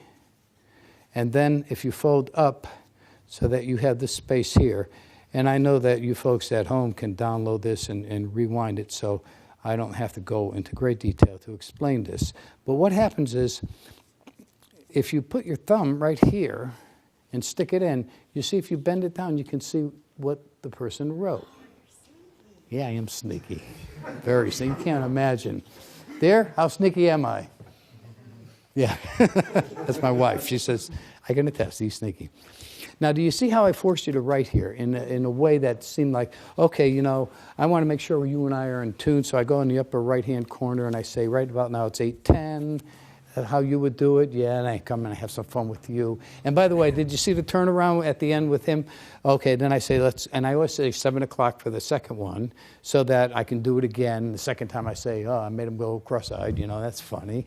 And then it's little things like that that means so much when you do the routine.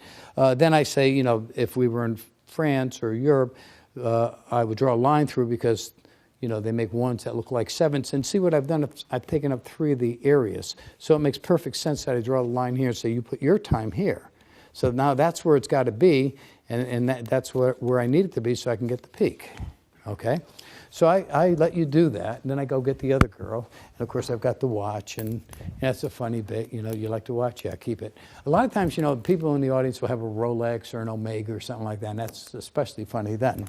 Don't worry, you'll get your watch back eventually. So then I turn back to this person. I take it over here. And, again, this is what I was talking about earlier. You know, I'm not trying to do a move on a TV screen in front of a close-up pad. What I'm doing is I take it from her. A lot of times what I'll do is first thing I'll take back the pen and say, thank you, that's how I got it. And that gets a laugh. Then I go back for the billet. And I take it from her and I get ready for the peak. But I come way over here to this side and I say, okay, she wrote it. No one saw what you wrote. And then all this time I'm getting ready to do the peak. And I go back. And by the time I'm over here, I've got it all spread open. And I say, hold your hand out. And I bring it up. Now, I'm going to use the same methodology later with my senator when I show you that. But this is a little secret I learned years ago from Lou Tannen. When I was a little kid, I went to Tannen's in New York City. And he showed me this little box. It was a wooden box. And it had a dice inside. And you would take the dice and shake it. And then you could tell the person the number on top. And it was really high tech. What you did is you lifted the lid so you could see inside. But the way you did it was you shook it. And when you brought it down, you could spot the number because the way it had a little bevel, so all you had to do was squeeze it and the lid would sort of pop up. But he told me the trick. If you look, like watch my eyes.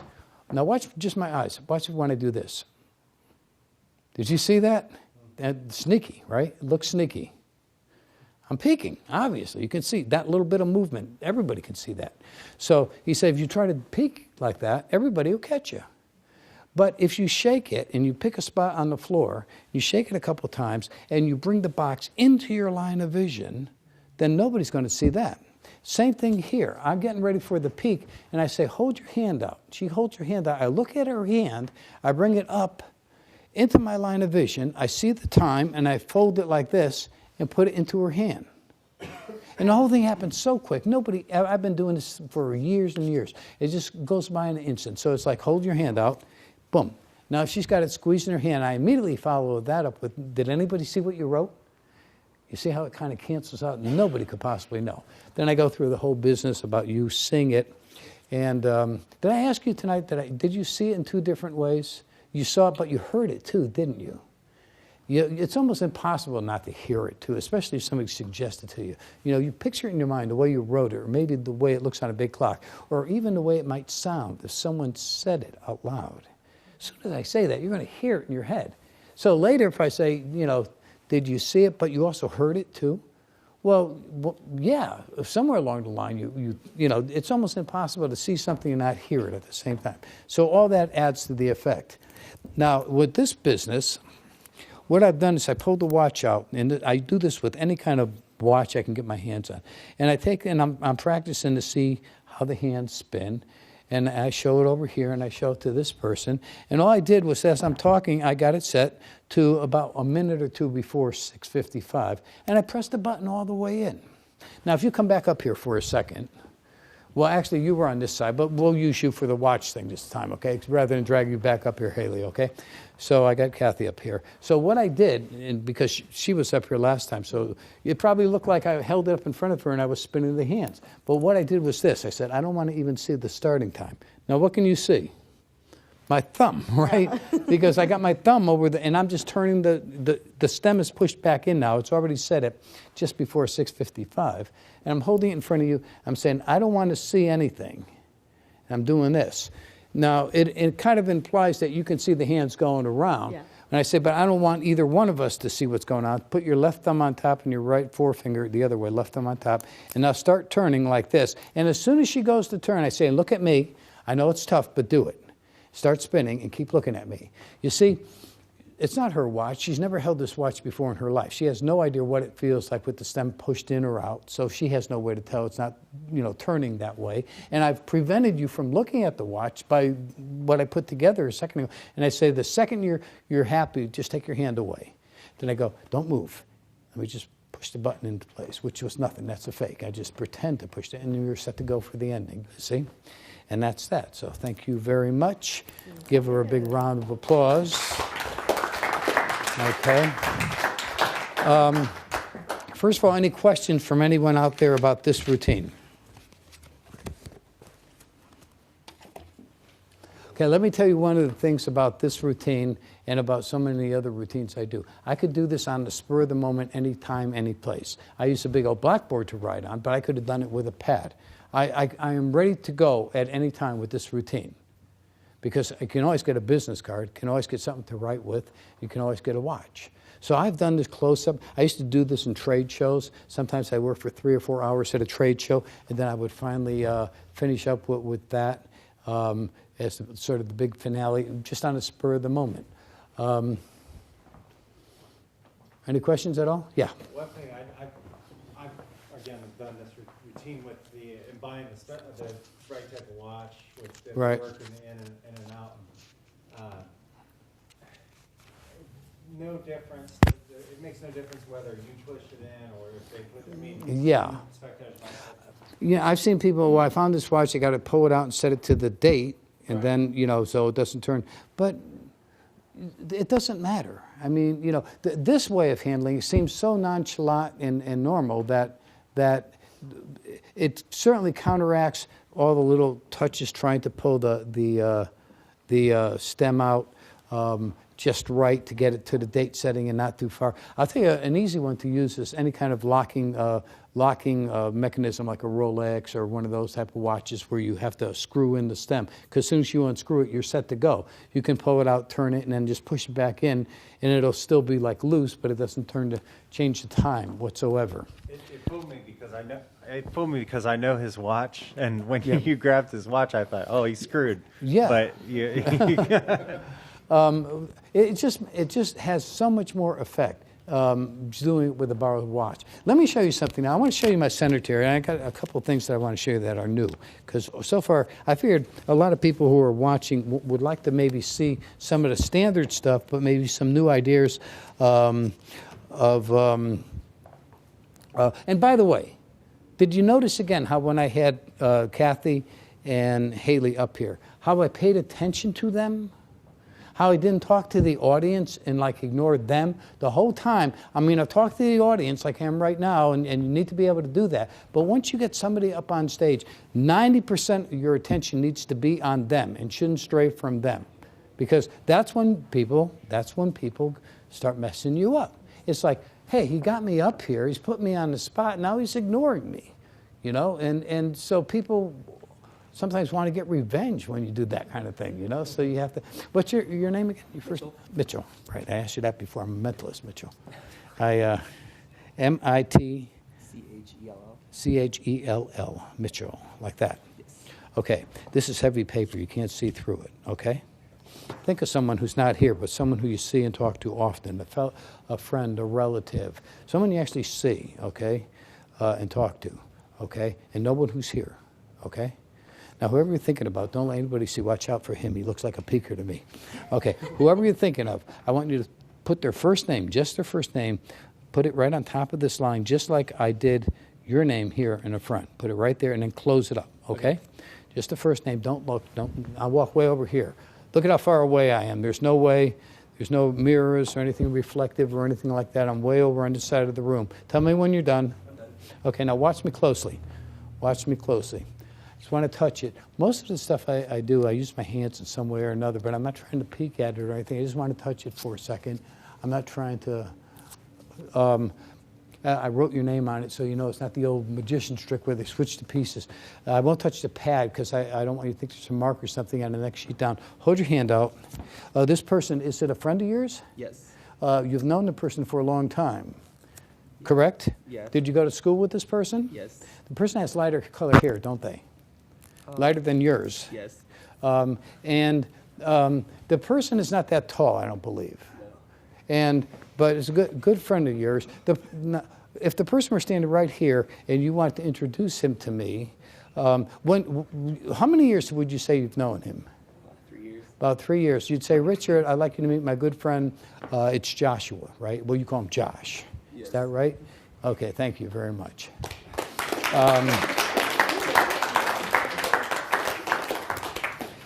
Now, I do more than anything. I do this more than anything. You see this? When we sell these pads, and just so you know, most of the stuff that I do, you can find on materials that Penguin Magic has, on my DVDs. A lot of the insights I'm giving you now are with the guidebooks I've written, where I've gone back and taken each DVD, and I actually wrote the guidebooks while watching them, so you would kind of feel like if I were sitting next to you on the couch and we were watching them together, I'd say, oh, this is why I did this, and this is why I did that. A few of the things that, like for instance, the envelopes with the numbers on, you know, we can't really manufacture and market them because it would cost too much money, you know. We have them on our website, and this is another thing we have are these pads that I use for the cemetery. But you can use any kind of paper. These are a little bit thicker. You can't see through them. Now, I want to point out something about the cemetery, because another fatty thing lately has been different billet reads and what have you, where the information is written, you know, in a corner. It's not like before. Okay. I think a cemetery is stronger, and I'll tell you why. Let me do this. I'm going to write down something in the center of this paper. Okay, a secret number. Okay, and this is in the center of the paper. I'm going to fold it twice, and now I'm going to hand it to you. And I'm going to write another secret number. But this time, I'm going to write it in the lower corner of the paper. Okay? Now, if I handed both of you and I said, try to peek at what the number is, Could you try to, without, can you peek it? Yeah. Okay, now try to peek at the other one the same way. Can you peek it? See? That's the difference. And people know this. If it's written in the center and it's folded over a couple of times, it's stuck in the middle.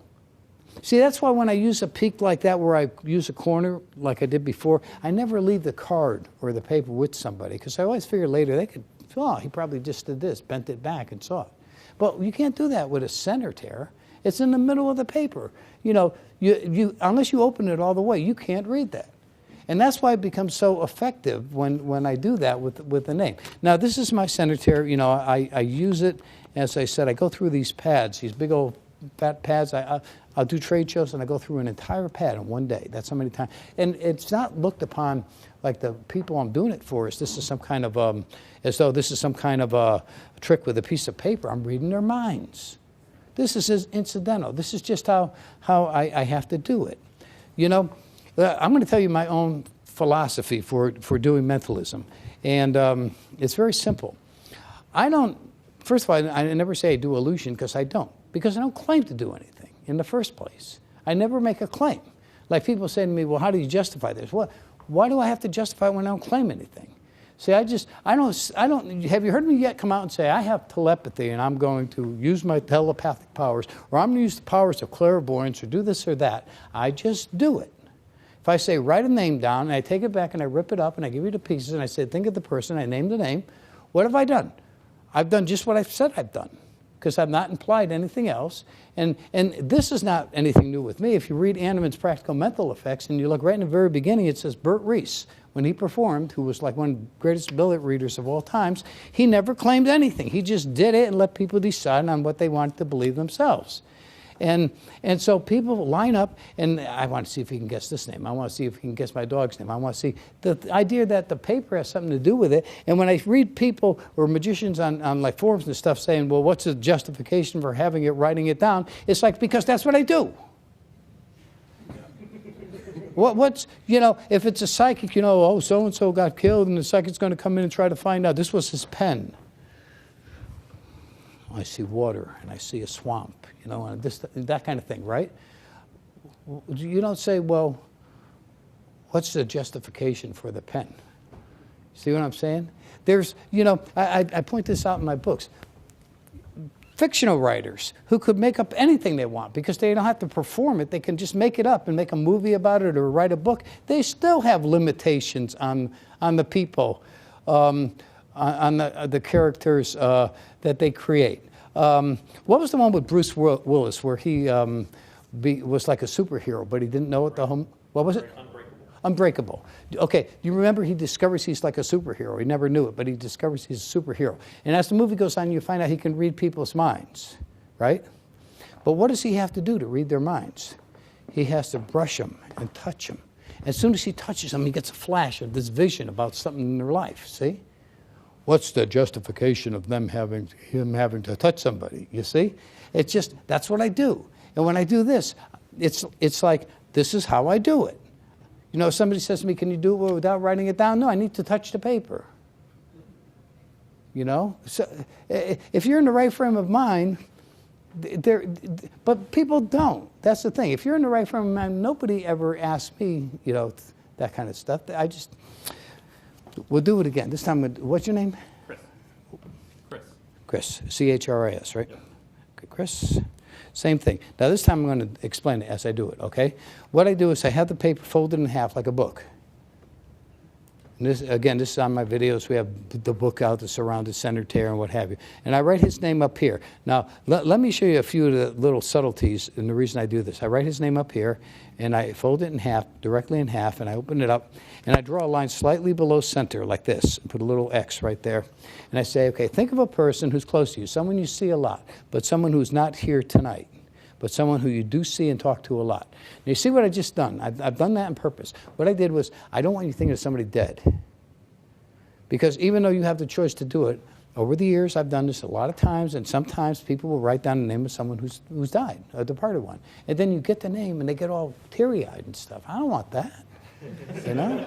And you know, you might say, well, you know, Why did they write it down? Well, I don't know, but it's better to avoid it. And I don't want to actually come out and say, don't write somebody who's died.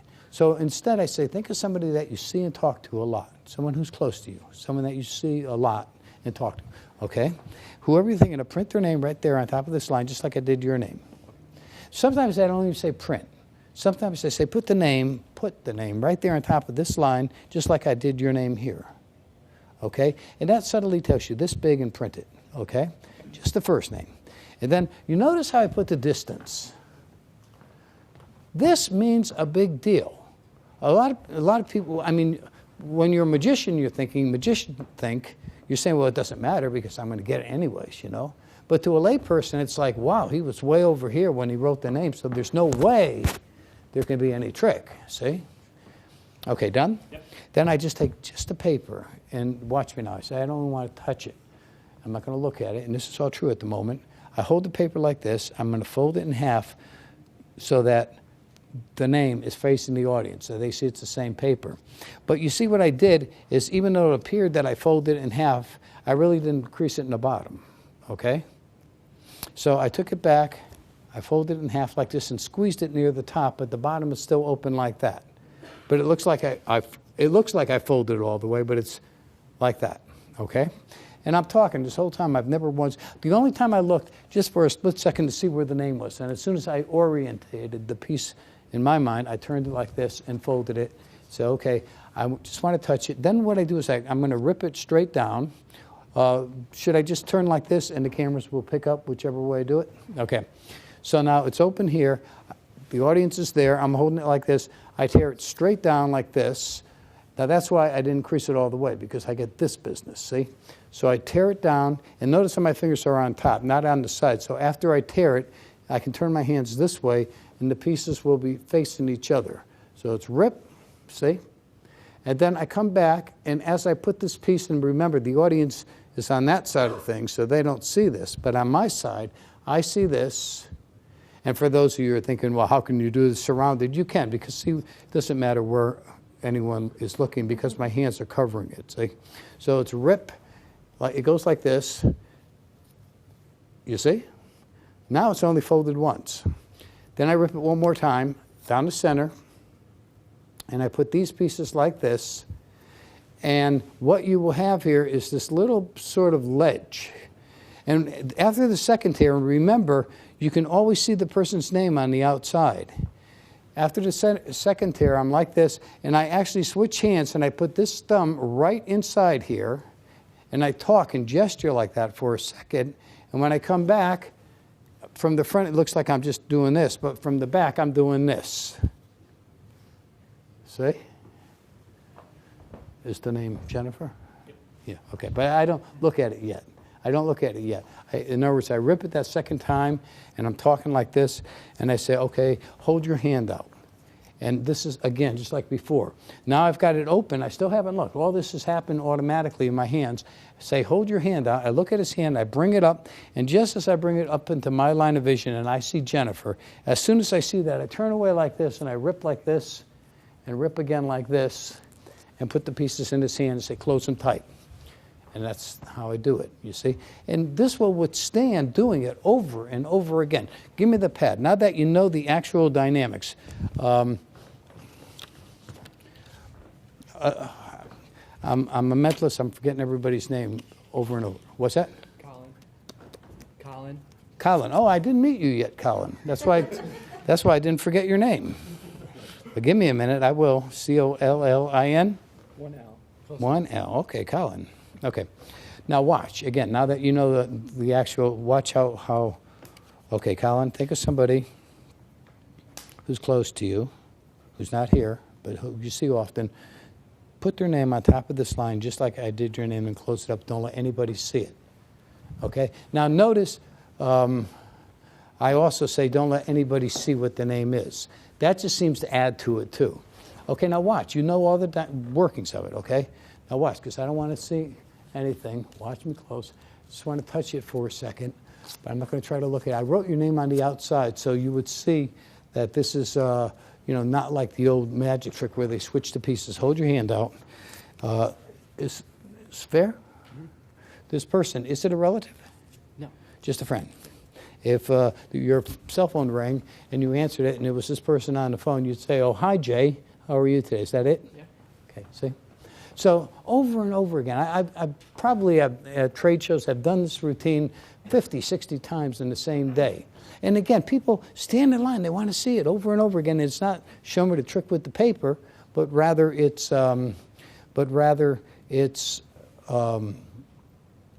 can you get this name? Oh, you'll never get my grandfather's name, you know. I bet you'll never get my dog's name, you see. Now, yes. I got a question. Sure. I get a lot of people that turn around and feel that they have to justify tearing up, actually doing the tear itself, by either saying, well, did you print the name? Well, maybe we should sign the name, or something along those lines to justify the tearing of the actual billet and putting it in their hand. Do you feel that that's something you have to do? No, I don't feel like that's something you have to do. I just do it the way I did. Plus, there's another problem doing it that way. It's how can you do it again a second time? If the first time you say, did you print it or write it? And they say, I printed it. Oh, well, that's no good. This time you need to write it. Then somebody else comes along and say, well, can you do it for so-and-so? Did you print it or write it? I wrote it. Oh, well, that's no good. You need to print it. I had this conversation with somebody the other day about an effect they showed me. I'm going to show it to you later. I'm sure how to get around this. But the problem with any effect where when people say, do it again, it doesn't necessarily mean, like everybody always says, well, it's because they didn't catch it the first time and they want to catch you the second time. What it could mean is, wow, that was great. I want you to show my friend. Now, see, that's why I don't like magic routines where you drop something and then you got to pick it up and that's where you make the move. Because if you do it again, you drop it again in the same place. Or, you know, if you need to cover because you feel something needs to be justified, then are you going to do the same covering thing next time, you know? Like I've seen it, you know, written in a number of books, and older books too, where they say, you know, after the person writes something, you have some reason for, oh, that's no good, and you rip it up, and you steal the center away, and you have them do it a second time, and that's when you read it. Well, but next time you do it, are you going to do the same thing again? You know, and have the same mistake again, or go through the whole, that obviously something like this, you can do it over and over and over again. So as far as justifying it, I don't see a need to justify it. As I said before, this is what I do. You write a name, this is what I claim to do. I don't claim to read anyone's mind. Okay? See, this is the prevailing thought. And you gotta, and this is where magicians kind of sometimes get caught up in the wrong thing. The prevailing thought is, if you could really read someone's mind, why would they have to write something down? Whereas I never said I could read somebody's mind. What I said is, if you write something down and don't let me see it, and I can touch that paper and tear it up, I can tell you what the name is. So, you see, it evaporates. There is no question at that point. And if you say, well, what do you mean? You tell them, you claim that you can feel that's, yeah, that's what I do. I don't even claim that. This is what I do. Write it down, give me the paper, I'm going to rip it up, give it back to you, and I'm going to tell you the name. Without going into, is it mind reading, is it telepathy, is it clairvoyant because you touched it, or any of that stuff. I just do it. And, you know, it seems like a lot of magicians can't grab a hold of it, but it works. And I've been doing it for the last 25, 30 years. I've never met you before tonight, right? This is going to sound like kind of a crazy thought, but would you say your birthday comes more toward the beginning of the year or the end of the year? Pretty close to the end? Like October, something like September? September. Okay, I was going to go with that first. And September, like that. September what? Tell me. 5th. See, because that's what I wrote, September 5th. See? Now, thank you. I wrote about this in one of my books.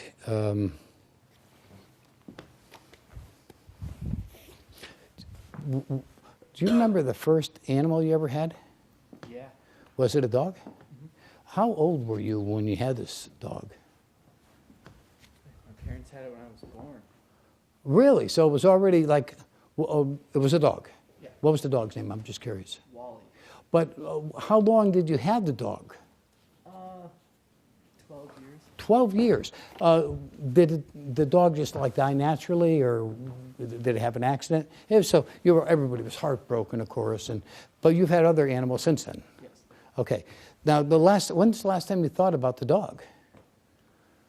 A couple weeks ago. A couple of weeks ago. Okay, and certainly not tonight. You didn't mention anything tonight. And the interesting thing is that I had done a show for Gerald Ford when he was still alive, and afterward I had dinner with him. I was sitting there at the table with Secret Service men and what have you around, and I did this with him, and he could remember the very first dog that he had. But you said your dog's name was Wally, and remember I wrote something down here before I even started asking you the whole thing. Look what I wrote down, Wally. Wally.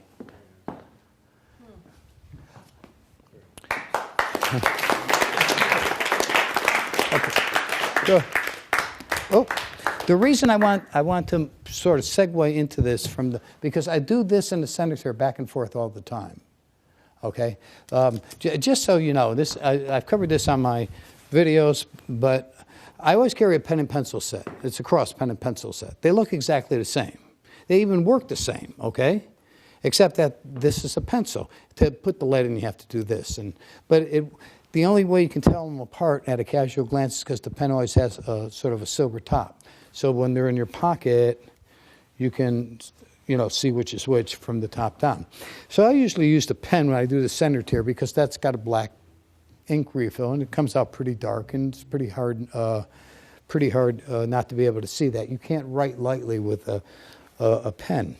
But if I come back out with this, you think it's the pen, but now it's a pencil, and then I use the Swami gimmick, a nail writer. And the ones I use are the Sam Dalal ones, the dirt cheap ones that they import from England, India.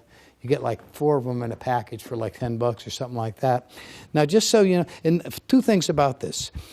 Notice the length of the lead. You see how far the lead is?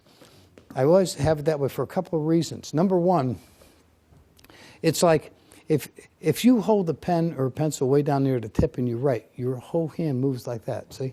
Whereas if you hold it further back, you can write, you see, it's more like the tip. Same thing here. If you have a longer lead, you can write a lot easier, longer words, than a real short one where your whole thumb has to move around. But there's another reason why I like to use a Swami, and I'm going to show you something about making these things up that's really important. But Paul, I'm going to do this with you, okay? Actually, just so you know, I wouldn't start off like this. I'd be like this. And I'd say, okay, Paul, I'm going to write something for you.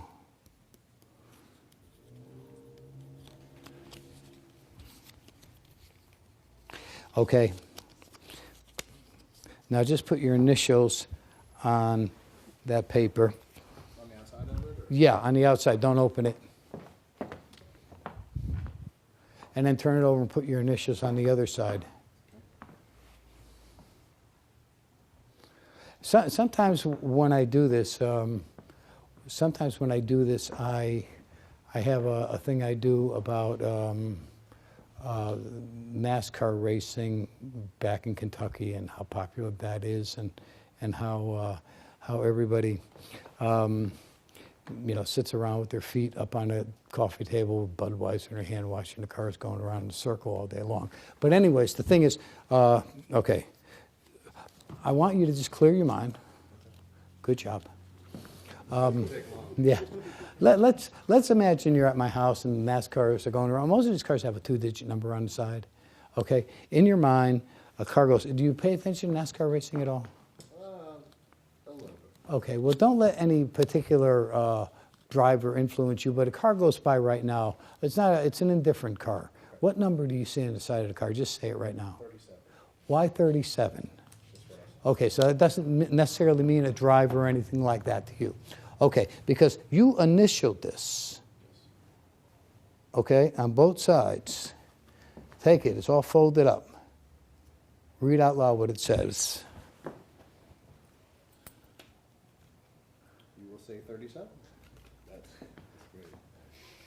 That's great. You will say 37.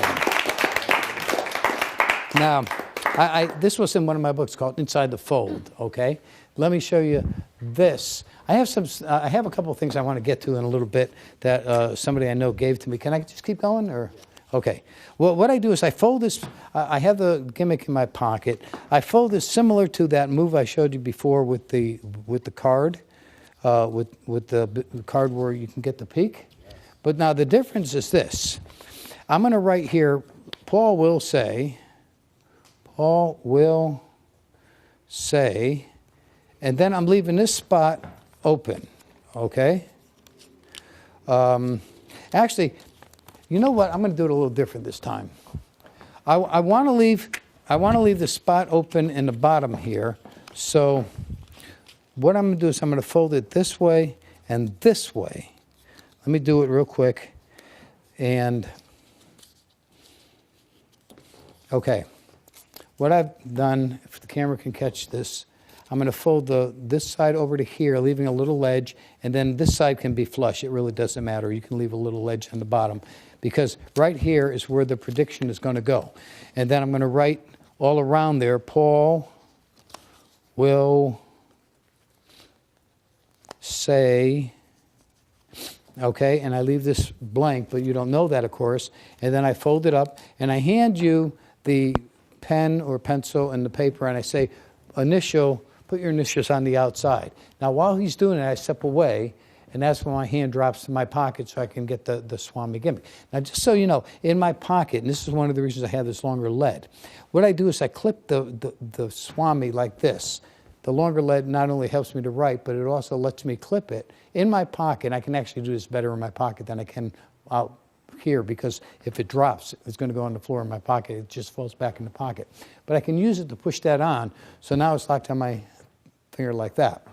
Okay, so you've initialed both sides, and whatever I'm going to predict, I take this back, and as I'm talking, I do this on my side. I just push in here a little bit to pop this open, but it's on my side. I'm standing here like this, and I just push it in a little bit. You can't see that, but it's popped open a little bit like that, and I put my thumb right inside and let it go.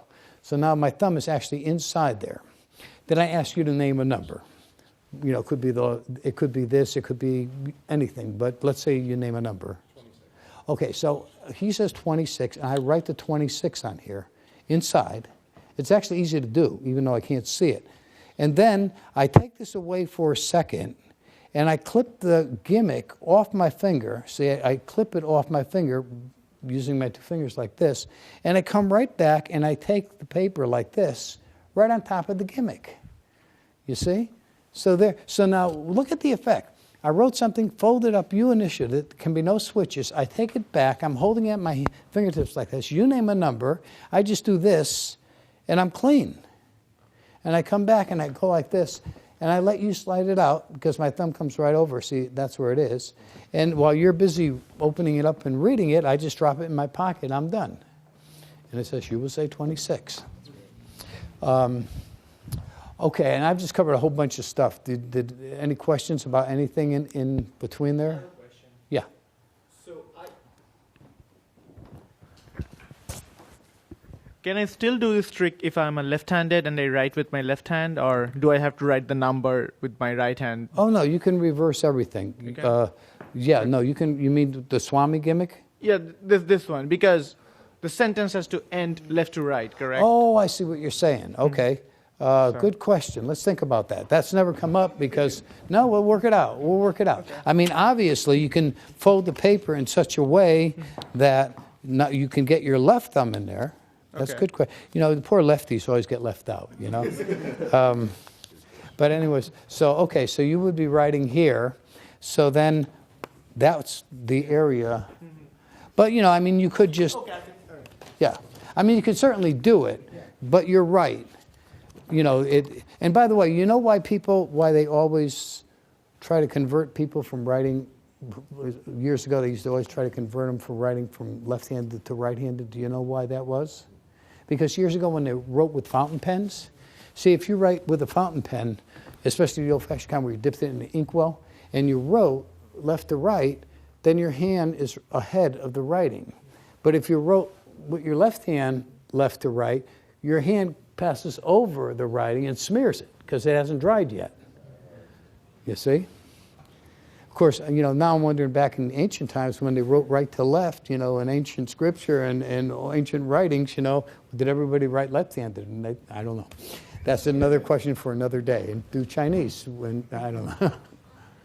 I've got a few questions here from the viewers online. Okay. But I don't want to scatter the lecture too much, so maybe we can keep some of them to the end. But one that is for a recent trick is when you're doing the center tear, yeah. I noticed that you bring it into your line of sight right. At the moment that you're doing the peak. Could you talk about where your eyes are during the entire tearing process? Because I saw that you look away at one point as well. Now, and there are different ways you can do this. Certainly, there is nothing wrong. Good question, real good. This comes up a lot. And certainly, there would be nothing wrong with taking a piece of paper and ripping it and looking right at it as you did it. I mean, this is what you do when you do something. You look at it. And so you could do that. And on one of my DVDs, I purposely did that. So you could just stare at it the whole time. There would be nothing wrong with that. But what I tend to do to try to make it seem real fair is after they've written something on the paper, let me just for now, we'll just do anything like this. After they've written something and I've looked away and I take it back and I spot the name and I make that first, I never look at this the rest of the time because I can do it by feel. And I'm talking about how, I just want to just touch it for a second or two, and then would you hold your hand up? So all this time, I've never looked at the paper one time. The only time I've ever looked at the paper was when I first took it back to get the orientation from the name on it. And now I'm all set to do the peak.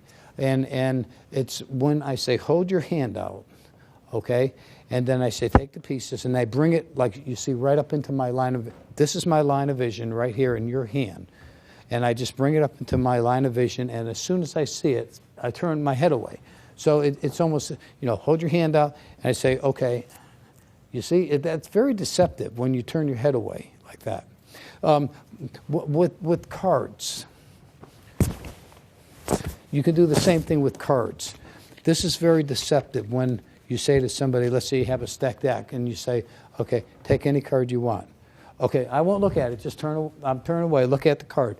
You see? That makes it seem so fair. It's 5 of clubs. And not only, you see, what it implies in the mind is as soon as you take the card, okay, if I don't see the card, then there's no way I could be cheating. That's kind of what it implies. And that also gives me the opportunity to complete the cut and bring it over here where I can see the bottom card and know that he's got the 6 of spades. So the very thing that makes it seem as though I'm being doubly cautious so as not to cheat is what enables me to cheat in that case. Same thing with this.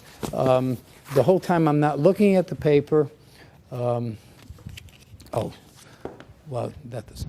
whole time I'm not looking at the paper, and it's only at that very moment when I say, hold your hand out. But just so you'll know, you shouldn't get so locked into something like this that if you're doing it, and all of a sudden you find the person turns to their friend or something like that and says something to them and no one's looking at you, that I would look down and just see it. I mean, that happens too. I remember one time, years ago, I was a member of the PEA. Years and years and years ago. I don't belong anymore. And this had people like Sid Lorraine and Sid Bergson and people like that. And I was demonstrating my center tear, and I had somebody write a name down, and they did it in such a way I could see it. Right there. I was standing, they did it right in front of me. So as soon as I saw it, I turned like this, and I walked way over here. I said, okay, now pick it up and fold it in half and fold it in half again. Now tear it up, and then from back here, I got the name, It was a complete bluff, but I mean, stuff like that happens. If you see it, don't waste it, Yes. That's actually a really funny story, and it leads to a question that was asked. Does anybody ever ask if they can tear it up, and how would you respond to something like that? Again, I can remember a few times in the past where people would do that. it hasn't happened to me in a long time. I think it just, I guess the more you do it, the more you just handle it in such a way that people just don't seem to want to. I remember when I used to watch Kreskin on TV when I was first getting into it. I'd say, why doesn't anybody ever want to shuffle that deck of cards? Or why doesn't anybody want to do this or that? And then the more I performed and more years went by, I found less and less people doing that to me, you know? And I can remember a couple times where people say, can I tear up the paper? And because I am so engrossed, because another thing that I believe in, this is my book, Making Magic Real, is you really have to believe in it yourself. You really have to believe you're doing it. And I can remember a couple times people would say, can I tear the paper up myself? And I'd say, what, do you think I'm doing something sneaky? You know, and then I'd pick up a pad and go right into a nail writer effect and say, okay, look, I'm going to write something down for you. Nobody's going to tear up anything. What's the name you're thinking of? And nail write it and say, boom. Okay? You know,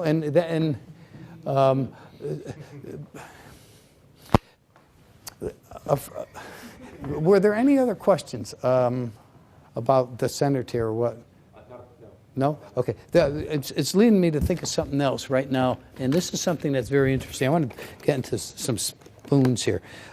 Those of you who have seen me, seen my videos know that sometimes I bend spoons. In case you're wondering, by the way, this is the kind that I get through Cambridge.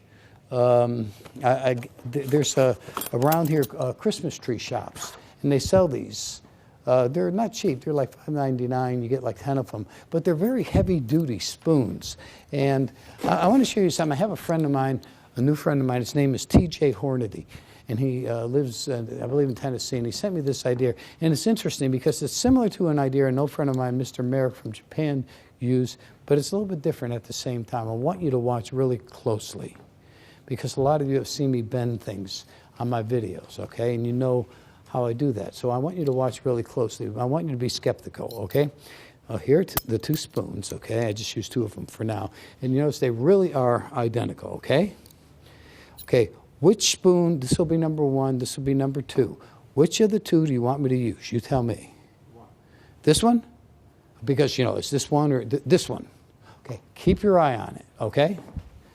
Hold that for a second. Now watch. Is this fair?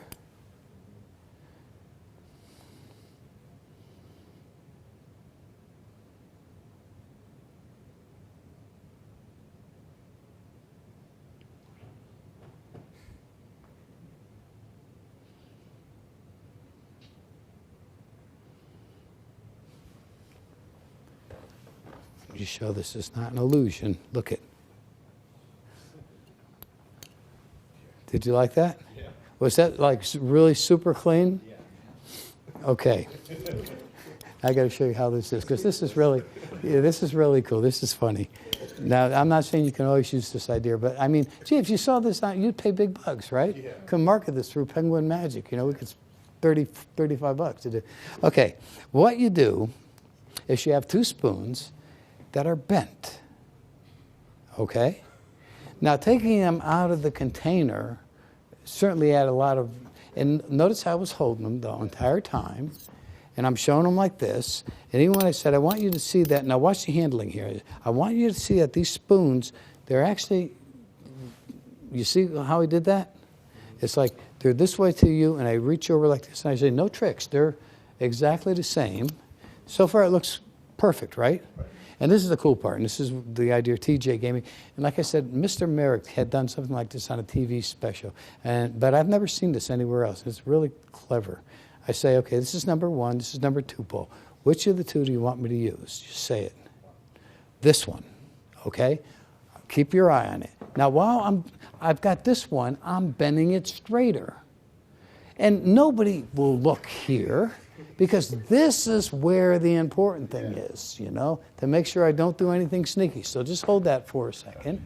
So now I don't have to do anything, right? Just my standard move that you see me do in my videos, which is I just hold it like this, and this is really a cool looking bend, isn't it? I mean, it just looks like it's... And then, of course, I say, look it, and I take this one back and show you how much it's bent, okay? So that's That's pretty cool.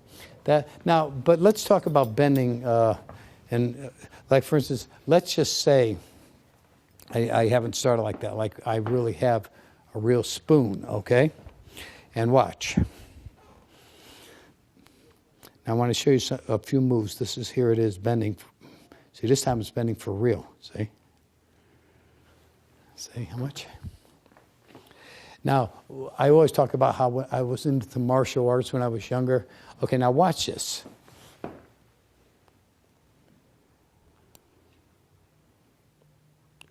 Doesn't that look good? Now, let me show you, because this is something I've given a whole lot of thought to. I've given a whole lot of thought to this. Okay, let's say you've somehow got the spoon already bent. Okay, let me start in the beginning. When I want to bend a spoon, and I've been doing this for so many years, hardly anything you can hand me I can't bend, okay? And I can't usually bend it with one hand. But a nice move, and this was an old move, it was a Ben Harris book years ago. You take the spoon, and you just as you come around like this to rub it gently. I just bent it, okay? And see, the way I've done that is, it's like this. I use this as my fulcrum point here, and as I turn, here's where it's touching my palm, and this, see, but the whole trick is you have to do it in such a way that it seems like you've only used light pressure the whole time, like this. See, it looks like I'm just rubbing it gently, but I've really bent it that far. See? But again, you know, I can bend spoons just by a gesture like that. I bent it, okay? I can talk to you like this one hand. I just bent it, see? I've actually done this. You know, it's funny. I remember one time I was doing this, and I took a spoon that somebody had given me. It was right off the table, and I said, okay, now watch. And they said, oh, you just bent it. Or they said, it's already bent. I said, no, here, check. And I gave it back, and I unbent it, and I took it back, and I bent it again, like that quick. But, okay, but here's the trick. Okay, now, once you've got it bent and you want to make it look really good, okay, now I want you to watch this really close. Watch.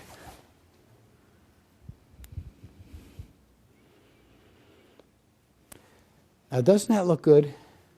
What makes it look good? It's a lot more than you may think. Watch this.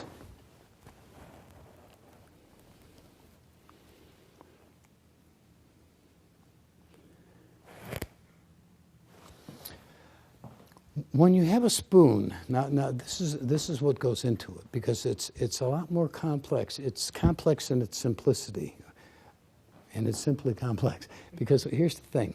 If you have a spoon bent like this and you want to give the illusion it's bending, if you just push it forward like that, doesn't look like nothing.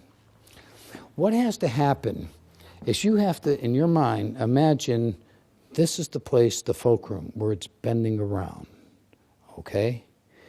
So that, and you also have to, because you want this to appear to move without any of this moving. That's what gives it that great illusion.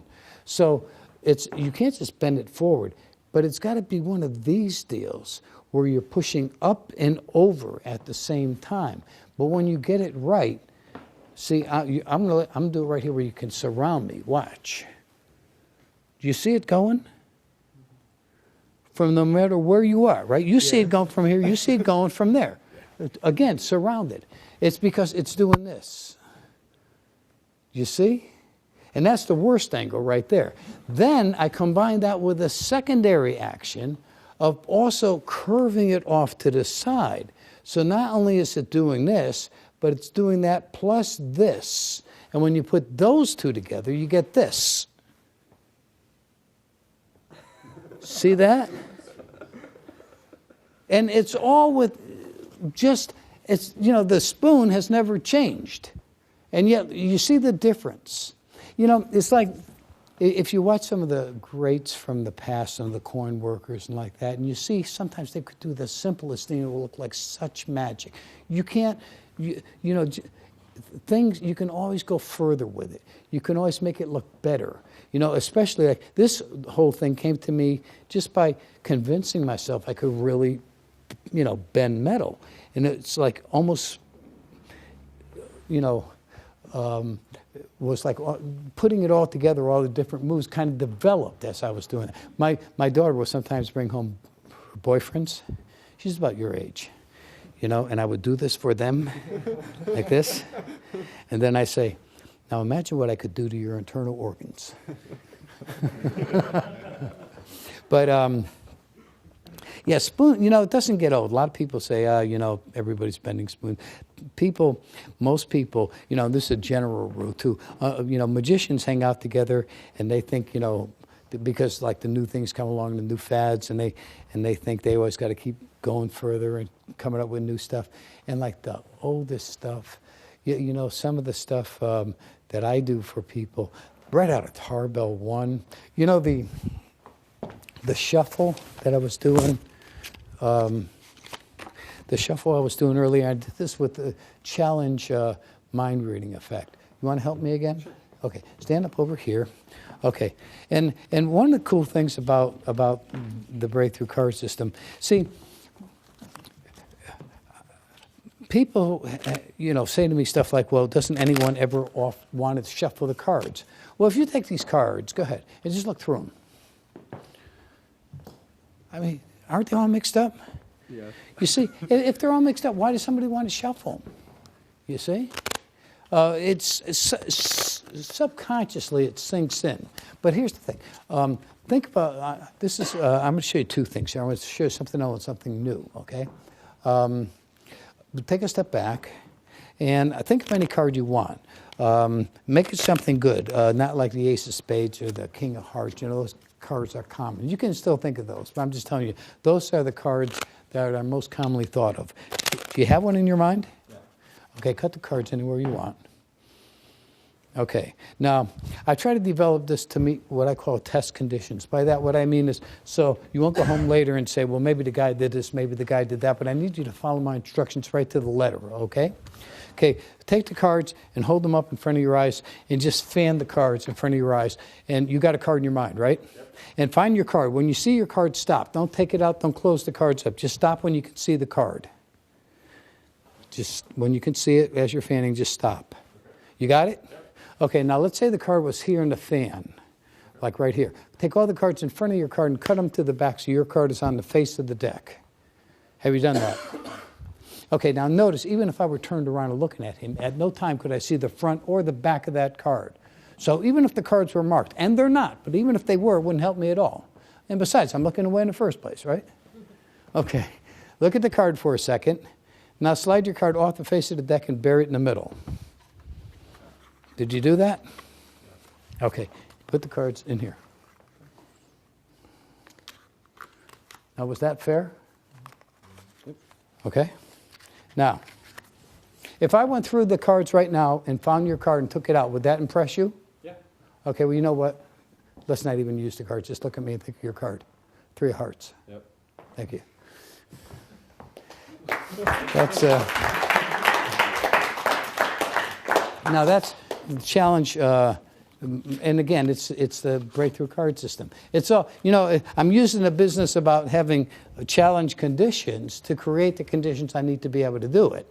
All the business about look through the deck and find your card, and when you can see it, stop, cut them. That's all my way of controlling that, the cards get cut above his card. So all I have to do is spot the bottom card of the deck to know which card he has. I'm sorry, I just want to make sure one thing here. No, that's, you know what? Okay, so let me just show the peak.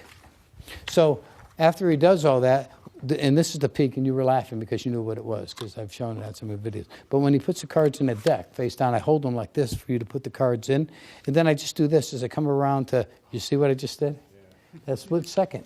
And the cool thing about it is if somebody else puts the cards in the deck like this, it's my point of view that sees it, nothing else. And it's that split second where it takes place. Well, now, I want to show you something else, and this comes right out of the Dynamo deck. And this is an effect that I put in the Dynamo deck that everybody seems to have missed. So stand up again. Oh, and by the way, did you see the shuffle that I was doing before? Tarbell 1. I've got more people have asked me about that, and it's just right out of Tarbell 1. It's the very first fall shuffle. Just take, and you really do riffle them together, and then just go like that and undo it. But I mean, I do it on my knee, I'm talking, it's just casual, you know, I look up and I do like that and just keep on going, a couple cuts like that. And, you know, and I've had magicians say to me, why don't you learn something a little bit more fancy? It's like, why? I've been doing that my whole life. And, well, maybe you have a couple different ways. And I said, well, what regular person do you know has more than one way of shuffling a deck of cards? You know, you have friends who aren't magicians, give them a deck of cards and say shuffle. They got one way to shuffle, and that's it, pretty much. Okay, but you shuffle for real this time. Were you going to ask, Azar, were you going to ask me a question that somebody wrote in, or? Because No, I read your mind. I thought you yeah. had a question that you were. Nope. Okay. Right now. I'm going to hold everything until. Okay, for the end, yeah. You said shuffle for real? Yeah, for real. Okay, now this is, I put this in a dynamo deck. Now, you know, the point I was trying to make before when I was talking about this is that if a person looks at a deck of cards and they appear to be all mixed up anyways, and you're very casual, why do I want to shuffle? You know, the people who want to shuffle cards are usually magicians with other magicians to prove, you know, that this or that can't be the case. But lay people, they're, you know, if you're casual about it, so will they be. Did you shuffle them already? Yeah. Real good shuffles? Yep. Okay, now here's what I'm going to have you do. Okay, I'm going to have you hold the deck like this in your hand. Okay, and you're going to pull out like a clump from the middle, just like that. Okay. You're going to look at the face card like and slap it right on top. Okay. Can you do that okay? You sure? Yeah. Okay, so you're going to just reach in there. You're going to pull out a bunch from the middle. See, it's a different card every time, obviously. But the thing is, when you do it, I want you to do it back there, over there, where there's no way I could see anything, okay? Take the cards. Okay. Go back. Now, you can actually do this in a different room. So just pull out a bunch from the middle. Look at the face card. Don't let anybody else see it, and slap it on the top of the deck. All right. Okay? And give the cards a cut. And give them another cut. Okay? Was that fair? Yep. Okay. So you took the cards. You have a card in your mind. You cut them a couple of times like this. No one else saw the cards. Did you shuffle the cards? Not after, I just cut them. Oh, well, shuffle them. I'm sorry. Shuffle. I should have said shuffle. Okay. Tell me when you shuffled. So was that really fair? And obviously the deck is not stacked. Fair? Yes. Okay. Again, if I took the deck of cards from you right now and went through the cards and found your card and took it out, would that impress you? Yes. Well, again, let's not use the cards. Think of your card. Okay. 8 of hearts. Yeah. Okay.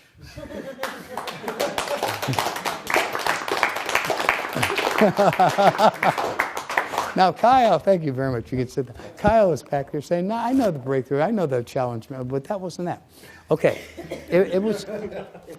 I put this idea in the Dynamo deck booklet, and it comes right out of Kaplan's Fine Art of Magic. The routine, just like you saw me do it. Use a corner short.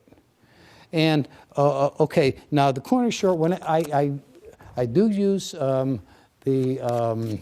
Dynamo deck, and I can show you a couple things with that later if you want, or if we have time. But I just have a corner short in there. You all know what a corner short is?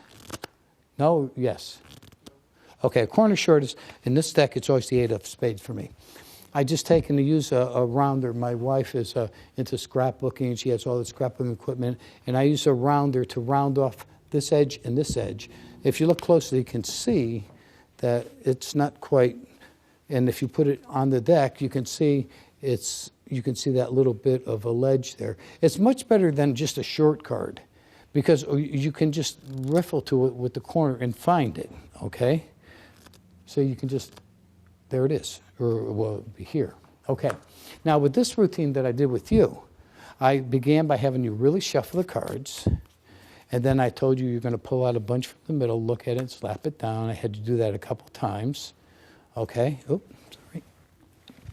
I took them back from you, and I spotted where the corner short is because you can see it. Okay, I wanted to get it somewhere near the middle. And I did what's called the Kaplan fan cut, which is a very simple move. You just use your thumb, you riffle up to it until you get the break. Then you kick it out with this little finger.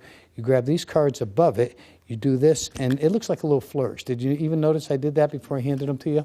Well, all it does is it puts the 8 of spades on top, my short card. So whenever the card is in the middle, like that, just see? And then I hand you the card. Now my card is on top. So when he comes over there and he pulls out a bunch from the middle and looks at the card and slaps it on top like that, he's just put it above the corner short. So now I had him cut it a couple times, right? And I took it back like this, and I said to him, okay, well, you were way over there, I was way over here. Nobody saw the card. And while I'm talking to you, I just went up to my corner short, and I caught a break. And I said, did you shuffle the cards? And you said, no. And I kicked, and this is right out of Kaplan, I kicked it over, and I turned my hand down. Can you see what I could see? See? So I just kicked it over, and I went like this. I'm the only one who could see it right now, the 3 of clubs, which is the card. And I go and pull it through my hands and say, well, shuffle. You know, and then go back there again. But did you see also how the casual acting on my part? You know, like, oh, well, you didn't shuffle them? No, take them back there and shuffle, you know? So that's right out of Kaplan's Fine Art of Magic. As a matter of fact, there's a number of routines. That whole book just has great stuff in it. You can always alter a routine.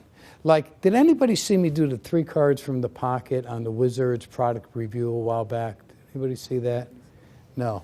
Okay. Well, okay, the original routine, I don't know if I got somebody who has a jacket on.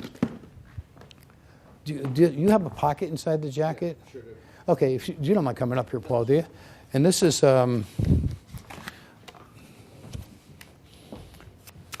if you just stand right here, and again, I'm just going to, this is kind of a fun thing to do. And this is in the Dynamo deck book again, but this is very strong effect, okay? Take the cards and just give them a cut like that, Paul, nothing fancy. And you notice when I do stuff like that, I walk away, I don't even pay attention to them. You see, a lot of times, you know, I'll see other magicians who try to do this, and they're kind of worried that, you know, and I just let it go, you know, I just go and cut them, you know, and then cut them again. Okay, and you got a pocket right here? Yes. Okay. Okay, slide the top 3 cards off. And don't look at them, put them in your pocket. Okay. All 3 of them in Yeah. that? Yeah. Okay? Now, I don't know if this is going to work or not. We'll try our best here. On the count of 3, Paul, I'm going to have you reach in your pocket as fast as you can and take out a single card. Okay, look at me. Don't do it until I count to 3. Okay, and on the count of 3, I want you to reach in and take out the ace of clubs. 1, 2, 3. Let's see what you got. Oh, okay. Did I do that, or did it, maybe I grabbed the wrong deck? He missed. Okay. Really bad. Yeah. No, grab it again. Grab it Okay. real fast. Okay, I got one. Okay. That's better. Okay. Okay. And it's okay. You got one more. Let's reach in and grab out the Jack of Hearts real quick. Okay, there we go. Now, this is based after an old effect. Basically, if you have somebody put a deck of cards in their pocket and tell them to, if they put it in this way, Okay. the regular way, put the whole deck in here. Or how about this? And the reason I'm keeping this deck separate is because that still stacks the breakthrough card system. This is what we shuffled up. So this is just the regular shuffled deck. But like, if you had taken the card out and looked at it and then put it back, okay, and it appeared like it was hopelessly lost, okay. Oh, look at this. Obviously, it's hopelessly lost. It doesn't matter. Here, put the whole deck in your pocket, okay? And this is like the original effect. This one? Yeah, so that you can't see anything. Okay, ready? Now look at me. On the count of 3, you're going to reach in there and grab a card as fast as you can. Hold it up against your chest. 1, 2, 3, do it. Okay, what was your card? Who picked it? 4 clubs. See? And all I did was control it to the top. Yeah. As a matter of fact, oh.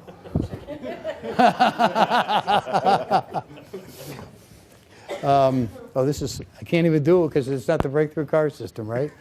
I don't know. I wasn't going to have you do it with more than one. Okay, I have no idea what the card is. And we shuffled it. Although, you know, it's pretty interesting because take out the cards right now. I'm just curious. But all the stuff that we did with this deck, it's pretty amazing. Of course, I messed up the cards with the shuffle. But it's pretty amazing how many cards will stay in fact in the system even after repeated shuffles. I can't guarantee this will work too many times. This one's still set up. But you shuffle, here, take the deck, shuffle it. Go ahead. Okay, now turn it face down, give it a cut. Okay? A complete cut. Did you do it? Yeah. Okay, now take the top card. Take the top card? Don't look at it yet. Okay. Okay, now just peek at it, see if you can see it. Is that the King of Spades? Yeah. See? Oh, let's try it again. Take the cards and shuffle them. Okay, cut the cards. Take the top card. Don't let me see it. Okay, I'm over here. They're wondering, am I really trying to do this, or is it the 8 of clubs? Yeah, it's See? close. See? You can.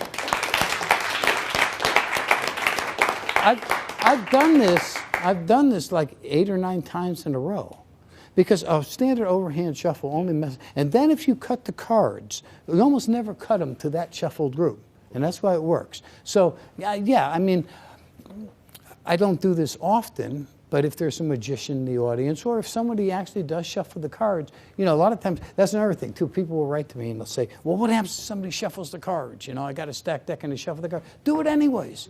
Chances are it's still going to work, you know. Okay, thank you, Paul, very much. I already 2.5 hours, but that's okay. I'm just getting started here. But any questions that? Well, you actually did almost basically answer the latest question. I knew that was going to happen. It was amazing, actually. In fact, Yeah. you've done that every single time, which is why I am not asking you more questions. Right. It's Well, you know, a little eerie. Yeah. it gets a little slower electronically than live, but you know, still. The question was, what do you do if somebody asks to shuffle your cards and you really don't want them to? Uh-huh. Do you? We talked about that in a couple of different ways. Yeah, Number yeah. one, again, you know, I find that, you know, usually people, especially if you have that casual attitude, like how many times did you see me take a stack deck and give it to somebody and say, okay, give it a cut it again, and I'm not even looking at them. And a lot of people think that they have to demonstrate carefully, and you know, but I mean, the question, the other answer to that is, well, you saw what happened twice in a row. We let Paul shuffle the deck, legitimate shuffle, and it really didn't matter. Yeah. So you know, and if you miss, you miss. You know, sometimes you miss a little bit, but that's okay too. My friend T.J. Hornady gave me another effect. This is a great effect. You like this. I need somebody who's mathematical. Are you mathematical? Yeah. Are you? You look mathematical to me. Okay, this is, you can do this over the phone. Tell me how you like this. Take a 2-digit number in your head. Okay? Now, I asked you if you were mathematical. I'm playing with numbers a little bit, but this is not like the old-fashioned number, multiply, divide, all this stuff. But rather, okay, take the number, and let's say your number was 77. It's not 77, is it? That would have been great. Okay, let's say your number was 77. Add the two numbers together, like 77 would be 14, okay? Do you know what I'm saying? Yeah. Okay, now this is the hard part. Let's see if you can do it, because you said you were mathematical. I want you to subtract that number you got when you added them together. Subtract that from the original number. Can you do it? You need to write it down, or can you do it in your head? In other words, like if it were 77, I'd add 7 and 7 together and 14 and subtract that from 77. So take your original number, add the 2 digits together, and subtract that answer from the original number. I'm a little confused. Can you take an example of 77? Yeah, like for instance, 77, you would add 7 and 7 together, you get 14, subtract that, and you would get 63. See what I'm saying? Oh, okay, I got it. Okay, so whatever your number is, add them together, okay, and subtract it from the original number. Okay. Did you do that? Yeah. Okay. That number, one number is odd and one number is even, isn't it? Yeah. Is the odd number the first number? No. Wait, well, okay, maybe I think somebody else is doing it. Was it a higher number? Oh, like over 50? No. It's under 50. Yeah. A lot under 50? Yeah.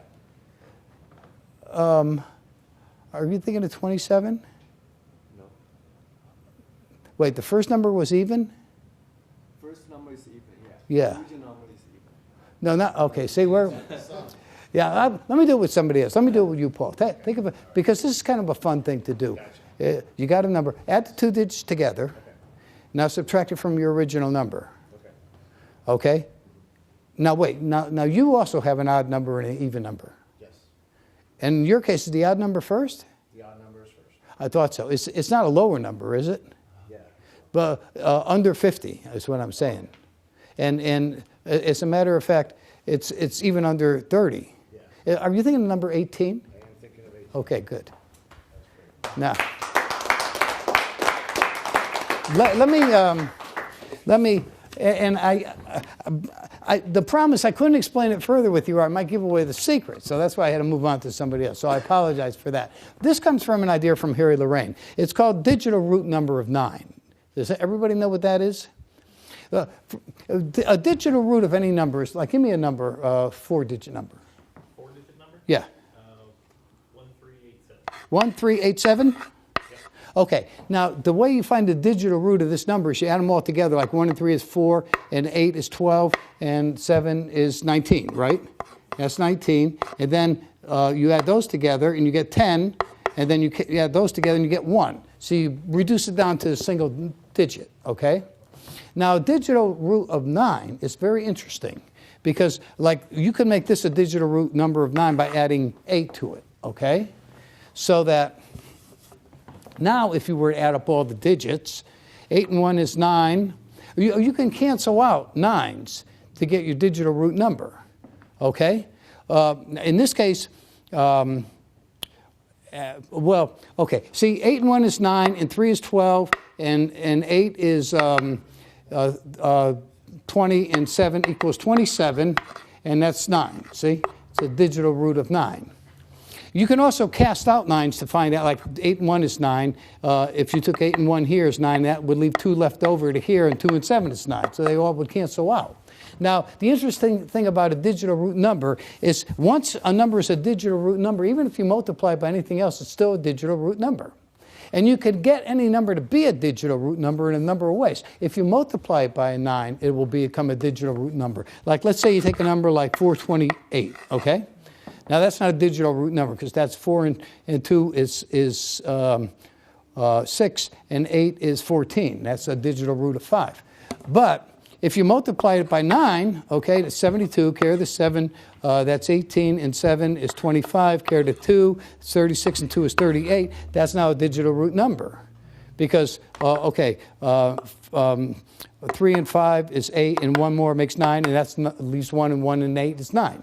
Now you can multiply that by any other number to still be a digital root number of 9. Now the interesting thing about it is if somebody were to wind up with a digital root number of 9 and were to go through a process like, let's say you told them to multiply their age and multiply any number they wanted to and another number they wanted to, and somewhere along the line you threw in a digital root number of 9, they would wind up with a digital root number and it would never change. So now if somebody were to erase one of these numbers or scratch it off and call out the rest of them, if you hear just the rest of them, 8 and 5, or you can cancel out, like take the 1 from the 2 here and make that a 9, cast that out, and 1 and 5 is 6, and you take 6 and subtract it from 9, you know that the answer that got crossed out was 3. It's a very good effect. It's in Harry Lorraine's memory book. But what we just did a second ago worked on the same principle. Because if you take any number and add up the digits and subtract that answer from the original number, you get a digital root of 9. Now, since we're only using 2-digit numbers, if you take, what was your original number? What would have been, I think it was like 28, I think. Okay, 20, well, actually any one will work in that ballpark because 28, 2 and 8 is 10, and 10 from 28 is 18. See? It comes out to be a digital root number. So now, if you know so there's only 8 of them, or 9 of them, in 9, 18, 27, 36, 45, 54, 63, 72, 81, and 90. And every number has an odd and even number. And the first one is 18, starts with an odd number, ends with an even number. The next one is 27, starts with an even number, ends with an odd number. Next one is 36, so they're spaced out. So now it's the questioning process. you know, you've got a number in your head. It seems impossible I could know it because all you do is take any 2-digit number, add the 2 digits, and subtract the first one from the second one. And now you've got a number, a secret number in your head no one could possibly know. And first thing I say to you is one is odd and one is even. Well, it's got to be because they all are. Then I take a guess. I say, well, it was the odd one first, and I hit on yours. Okay, so that was, now I've narrowed it down to 18, 37, 54, 72. So now it can only be 4 numbers. Then I asked you, is it under 50? You know, so now I'm down to 2 numbers. And the way you said, oh, yeah, well, that showed me it must be a lot under 50, not a little bit under 50. It's got to be 18, see? So it's very similar to what I did with you before with the birthday trick. When I do somebody's birthday, Paul, I don't know your birthday. Would you say, I know it's going to sound like a silly question, but would you say your birthday comes more toward the beginning of the year or the end of the year? Pretty close to the end. Very close? Like right in December? Yes. I thought so. December what? 26. 26, the day after Christmas. I knew it. That's what I wrote down, 26, see? Now, do you see how I got the month? And how his reactions. Your birthday, would you say it comes more toward the beginning of the year or the end of the year? More toward the beginning of the year, more toward the end? The July? Are you thinking of July? Okay, see? Because I saw him going like that. That means June or July. And I say either more toward the beginning and more toward the end. You say, oh, well, July is the 7th month, so that's got to be, that's all the process went through your head. See? Exactly. So that's why I can almost always get the month, even if I'm off a little bit. You know, I said, was it September or October? No, September. I'm sorry. Okay, I was going, and then I'll say something like, I was going to say that at first, you know, whatever. And so the same thing with the number thing. The questioning process feeds it back to you by the way you ask the questions. I know this is getting very late, and I've already been here for almost 2.5 hours, longer than 2.5 hours. Let me show you one last thing, because this is a nice little thing, okay? Oh, yeah. So this is, again, if I got it here, because this is a new one here, and it's again from my friend. I like TJ. He comes up with interesting ideas. They're based on standard stuff, but clever ways, clever things. I got some coins, okay, and we'll try it with you, okay. You know, I kind of wish these were all dimes, but they're not. So I'm going to have to. I'm going to take the odd coins here myself. But these are a prediction. Okay, and I'm going to give you the rest over here. Okay? Now, this is my prediction. I'm not going to change this. You make sure I don't do anything sneaky. Now, yeah, and the reason I say if they were all dimes, it would be better, then they would just be objects, but I do have other coins mixed in. It's okay. You're going to, in a second, you're going to reach over and you're going to take out some of the coins with your other hand. And that choice is totally up to you.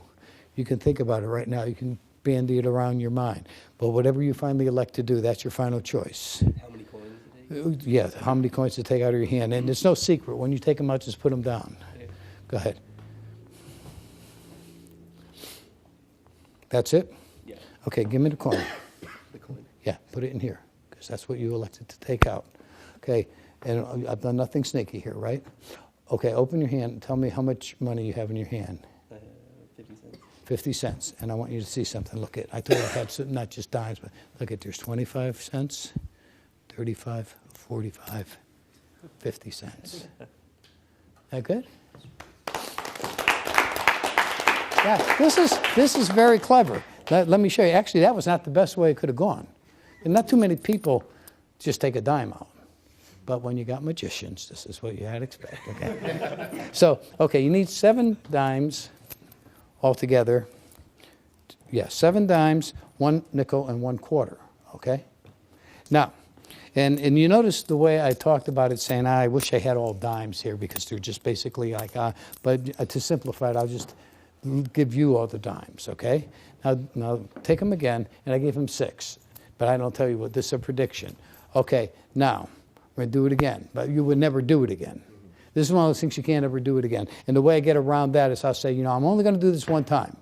So pay attention, because once I've done it one time, it's harder for me to influence you, because then you're going to be trying to outsmart me. So, okay? You can take as many coins out and put them down as you want. Go ahead.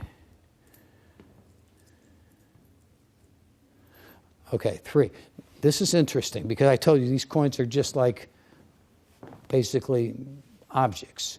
You put 3 coins down. How many you have left in your hand? 3. And look at what I have in my hand. 3. Okay? That's the second weakest. Pick them up again. These now coming up are the strongest. Take as many, then this is what most people will do. Take as many as you want out of your hand. So I gave you a bunch of coins, and I said, take whatever you want out of your hand and just keep the rest. And what did you keep? How much money? 40 cents. And look at what my prediction was. 25, 30, 40. See? Now, the opposite happens if he put 4 coins down. Right? If he put 4 coins down, go ahead, do it. Okay, so I gave you a free choice. I gave you a bunch of coins in your hand. I said, take as many as you want out and put them down. How much did you put down? 40 cents? I had a prediction. I couldn't change it. I want you to see what I've got in my hand. See?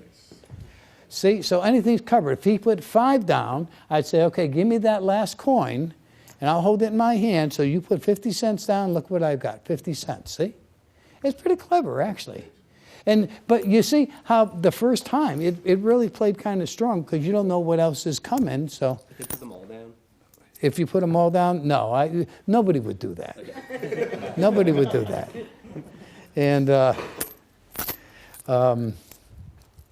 because you say, take some out. Okay? And if so first of all, most people would never think to do that. But if they did do it, I'd say, no. I said, take some out. And there you go. That's half of the repertoire. You want me to keep? No. There was one question. Yeah. Did you only bring the mental epic board to tease us? Oh, I'm sorry. I did this on. I'll be honest. That was my question. Yeah. Okay. I did this on No Camera Tricks, and my point was, on No Camera Tricks, I wanted to show that, everybody's always, you can't do this, you can't do that, it's old-fashioned and everything like that. And I want to show that you can take, a very standard effect and make it play really well. And the way, I'm not going to do it exactly the way I did it on No Camera Tricks, just the way I've done it, where I've had, the comment I made earlier about having a show for 4,500 people is the truth. It was at the Salt Palace. I had 2 shows, one on a Saturday night and one on a Tuesday night, for 4,500 people. It was incredible. I mean, they had like a big pit band there, like, 30-piece pit band and speakers and risers, and they had me come out. And it's like, you step up on stage, it's crazy. You feel like you're a rock star or something when you walk out and you see that many people. And so what do? Especially, when you're not going to, and I've always loved mental epic, okay? And so, it's like, okay. And I come out and I say, I've been doing what I'm about to show you. I've been doing this for 40 years I've been doing this. And since then, I've seen magicians. And magicians, to try to duplicate what I am doing, have come up with all kinds of trick blackboards and everything. Okay, this is not a trick board. It's a blackboard, okay? Now you, right there, I need you to stand up. And I've never met you before, have I? I'm going to write something for you. Nobody's... okay, I've written this for you. I'm going to cover it up right now. What is your name, your first name? Lennon. Do they call you Lennon, or do they ever call you by a nickname? No. Lennon. So Lennon? Just like John Lennon. Okay. All right. I need someone else to stand up. You, right there, stand up. And you can sit down. Okay, I'm going to write something for you. I've never talked to you before the show, have I? Okay, I'm going to write this for you, and it concerns you personally, okay? And cover that up. Okay, I'm going to do the same thing as before. Would you say your birthday comes more toward the beginning or the end of the year? Beginning. Pretty close to the beginning. Not January, is it? Yes. I thought so. And January, what is your birthday? 21st. Okay, sit down. And now I need someone, I'm going to try something with the entire audience. I'm going to write down a thought for the entire audience. I'm going to choose a random word. Okay? And everyone clear your mind. I'm going to choose this random word. Cover it up. We'll get back to that in a second, okay? The first person who helped me, that was you, Lennon. I've never met you before in my life. And I wrote something down for you. Before you told me your name was Lennon, what I had written down was Lennon. Over here, you say your birthday was January 21st. I told you to January, but then you said 21st. I knew that already. Does that not impress you? Copperfield line. Finally, as I said, I have a thought that I wrote down here to try to project to the entire audience. I'm going to project it again now.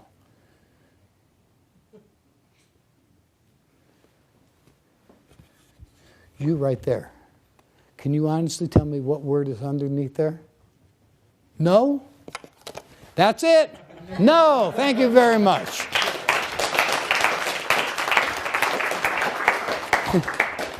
Corny as that is, that's a great effect, you know? Then usually I just look at the audience and say, what do you expect up here, Houdini? You know? But for with all the things about no force boards and everything, this is a straight mental. We sell these now. Pretty nice quality, wouldn't you say? Gorgeous. I mean, but the whole idea about it is, it looks totally innocent. I mean, it's really well made and everything, but it looks like a blackboard. But the reason I want to do it tonight was to show you, first of all, that you could use one of the most standard pieces of equipment. It can really work fine. But also, and this was a thing that Dunninger used to do. When I was growing up, there were guys who had seen Dunninger's show many times where I grew up because, he was very famous in the 40s and 50s. And one of the things he used to do is the addition slate. This is where you would have people write numbers, and it was a trick slate that switched the numbers, and they could predict the ad or the sum of the numbers. But what he used to do is come out and he would have the Baker slate, which is the trick slate, to use it. And he says, some of the magicians use a slate like this, and he would show the gimmick. And he would say, I would never use that, and toss it off stage. And then would pick up an identical Baker slate and go and do the routine with the Baker slate, So ever since I've been, doing this routine, originally, of course, it starts like that. This is how I hold the slate, and I just casually handle it. And I say, magicians have seen me do this, and they actually have tried to come up with trick, gimmick slates to do this with. This is not a trick board. It's a blackboard. And after that, there's nobody would suggest otherwise, And the funny thing about it is these guys I knew, the magicians who would tell me, after Dunninger would do that, they'd all go home scratching their heads and say, how could he do that without using the Baker slate, Because they were so convinced that, he didn't use a trick slate. And yeah, same thing here, it's the casual way of handling it. And just, when you're on stage, period. You're the king for that moment, When you get off stage, somebody else can become king. But there's nothing wrong with, trying to do your very best to look, really. And on that, I got to tell you one other thing, too. And I've been threatening Jim Sisti, my partner. I was going to write a book on all these bits and pieces of things never to do and stuff like that. Like, one of the things you never do is if somebody else is performing and somebody comes up to you and says, do you know how that guy did it? The answer is no. It doesn't do you or anyone else any good to say, oh, yeah, sure, I'm a magician too. See, that's what magicians like. No. The answer is no. The answer is, everybody has their own secrets. I don't know how he does it. He doesn't know how I do it. It's all, these are our secrets. Nobody knows each other's secrets. Then it's classy. Then the lay audience looks and says, wow, this really is a cool thing. All these guys, and they don't even know each other. But you say, oh, yeah, of course, I'm a magician. And what's that saying? Well, it's no big deal. Anybody could know. All you got to do is get the right secrets, and then, there's no skill or anything. You just got to know how, and, and see, it doesn't do anything. It doesn't do anybody any good. It puts him down, it puts you down, it puts everybody down. So the answer is no. I have no idea. Any questions about anything? Yes, sir. So I've got several. And Okay. I'll try and get through them as quickly as possible. Okay. Is there something aside from mentalism technique that you'd recommend that we study to make our mentalism more effective, in Yeah. performance more real? Yeah.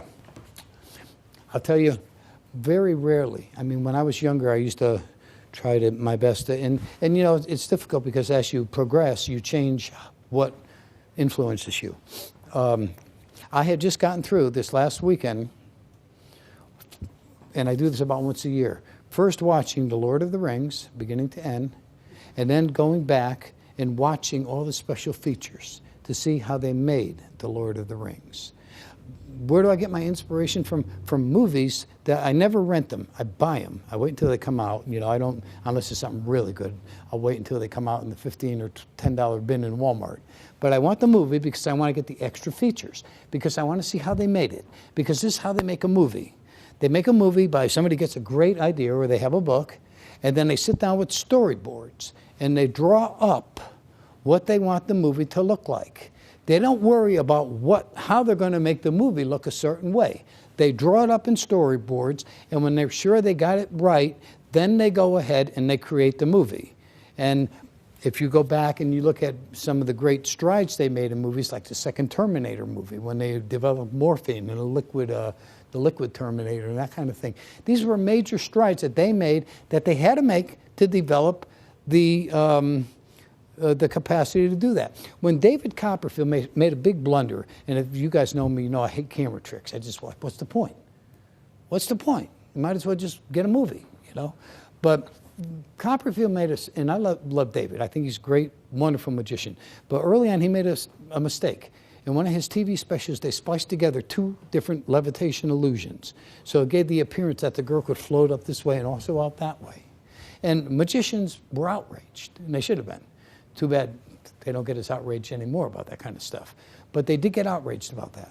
And now, if you look, and you go to Copperfield's show and you see flying, it's incredible. It's 100 times better than the trick photography was in that first business here. You can't let limitations hold you back. You don't create magic by buying a prop and saying, how can I use this prop in my show? You sit down and you say, what can I do that will totally blow away the audience? What would I want to see? And you write it down. I've drawn storyboards up of effects that I want to create. And then when you get all done, create it. That's your job. That's your skill as a technician. That's your skill as a craftsman, which you are. You're an artist. You're a craftsman. You should have the knowledge. That's why you need to know books like Tarbell and all the rest of the foundational books. And then you create in your mind what you want to do. And after you know what you want to do, forget about how you're going to do it. Just create in your mind what you're going to do, then figure out how to do it. And that's where you create magic. That's where you create good magic. To do it any other way is crazy. That would be like a filmmaker going out and saying, oh, well, this is a nice alley, and hey, that guy there has got an interesting outfit. He looks like he might be a murderer, so come on over here, give him a knife, and we'll stick him. That's who makes movies like that? And I was kidding about looking like you were a murderer. But, although he does look loose. No. Yeah. But, I mean, that's silly, right? That's nonsense to think that's how you would write, or I'm going to write a book because I have 256,000 E's and 8,600,000 W's, and I got 36,000 R's, And so I got to use whatever letters I have available to me and put them together to make a book. How absurd is that? But that's how magicians create magic. So, I got a thumb tip, and I got this, and I got an elastic band. So what can I do? How can I stick them together and make something? Well, that's backwards. What do you want to do? What's the magic you want to create? Next. In the trick with the billet and the watch, Yeah. why do you choose women? And do you ever use a man and a woman? I have different effects that, for instance, it's me. But I guess maybe because of the lines I use. But okay, my first thing when I do with the bank night, I pick women at first, but I might have one or two men in that mix too. When I have the guy come up to do the card calling, it's always a guy. I mean, of course, obviously, if I'm doing a show with nothing but women or nothing but men, these rules don't apply. With the card calling, it's always a guy. Now, with the watch routine, I couldn't do it here because there was only two, but it's a great line. And what I do is I stand there, and I'm up on stage, and I say, okay, after I get the watch, I say, I'm going to need a lady to help me over here, okay? And then I walk into the audience, and I start walking around, and the second I get somebody who won't look me in the eye, I pick them, and I say, hi, what's your name? She's usually timid, and goes, it's Sally. I say, Sally, you know why I picked you? No, why? I said, well, do you remember when you were in school, if the professor walked out in the classroom to ask a question, if you thought if you don't meet his gaze, he won't pick on you? I said, you were the only one who refused to look me in the eye, so come on up here. So that's how I get her up there. So that's kind of a fun. And then when I go to get the other one with the watch, I say, okay, now you write the time down, and while you're doing that, I'm going to go out and get another lady. And I walk out in the audience and I say, and everyone right now is thinking, oh my God, do I look him in the eye or not? And I get another laugh, and then I grab somebody. So that's why, and just with the watch routine, it's always two ladies. I always use two ladies. The card calling, it's always a man. The bank night, it's both. And the magazine test I do at the end of my show is always a woman. Because, I have lines in there, like, take a step toward me, take another one, she's brushed up against me, it's my job, that kind of thing, which doesn't play well with men, I can't picture myself doing that with Paul. In your live without a net, yeah, you talk, you break a lot of rules. But are there any rules, and what are they, that you consider unbreakable rules? Okay, not really. The rules he's talking about, by the way, for those, like cards.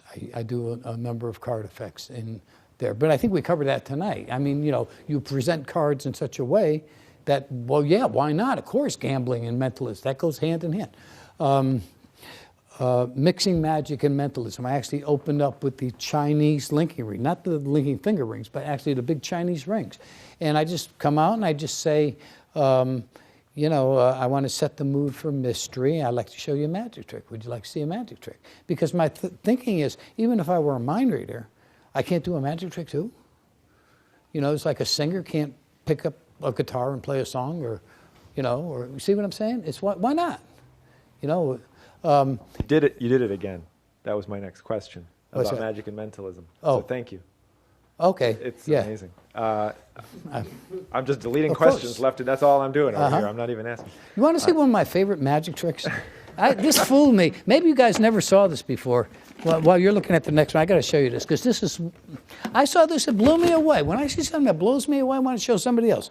Here, that's elastic band. Just check it out. Okay. And could you take off your ring? Okay. I'm just going to put this on here. Do you ever see this one? This is great. I saw this thing on I don't know where I saw it. It wasn't even a DVD for magicians. It was for lay people. Okay, you saw what I did. I just broke the elastic band and put your ring on it. Okay, I'm trying to move your ring uphill.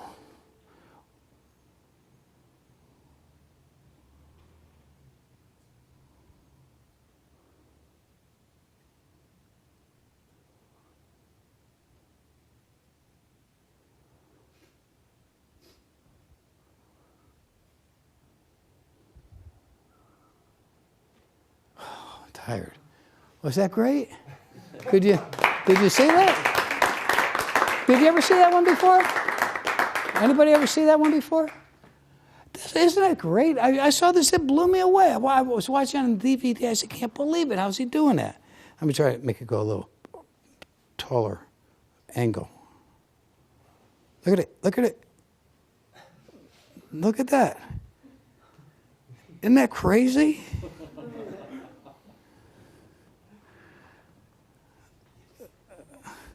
That's nuts, isn't it? And I mean, it's totally ungimmicked. I mean, you could just... does anybody know how this works?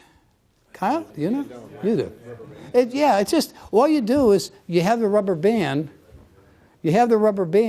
and you get more of it like in your right hand, you stretch it, okay? And you bring it up at an angle. Now see, if I let this go on this hand, my right hand, I'm letting it slip out from my fingers like that. So watch it. As I let it slip out, you see, it appears that the ring is moving up, but really it's staying in the same place, but the elastic is moving, see? See how that works? But isn't that great? I mean, you know, so when I see like any kind of magic or anything like that, it's like, I don't care what it is. If it's cool, I'm going to do it, you know? Come on, more. Anyways, here you go. You practice it. But yes, but you know, there's certain qualities of certain kinds of magic. Like I would never do hippity hoppity rabbits, you know, in a magic, you know, or in a mentalism show. Even the linking rings was a little bit of a stretch. I would prefer to do something like my finger rings, or my marked coin and bottle, or my signed, torn, or restored newspaper. Those are all effects that seem to just go a little further, you know, than a standard magic trick, if you will. So the quality of the magic is just a little more. When you think about it, even bending a spoon is technically like a magic trick, you know. But because it's like eerie and stuff, the same thing happens with something like that, moving. If it's so clean that it appears to move by itself, it's almost like a mental. Isn't that weird that less sometimes? Now all of a sudden it becomes more like the real deal than magic. You got to wonder about that, you know? If you could do only one effect and a booking depended on it, yep, what would it be and why? Well, now I probably would say my center tear, because that I just do. But you know what? That's why I developed the breakthrough card system. In my book, I talk about that. And I said, you know, I've used it in that situation where an insurance company in Hartford, Connecticut, needed to hire someone to do a video for them. And this was back when I was doing both magic and mentalism. And they wanted to do, it was a video of a magician doing some standard tricks like multiplying balls and things like that, torn and restored newspaper.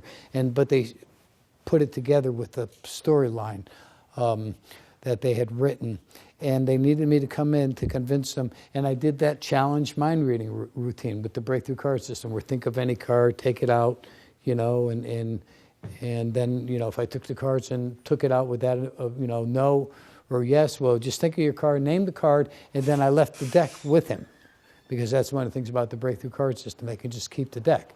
And I left it, and I got the job, and I made the video. Yes, so that's it. Yeah.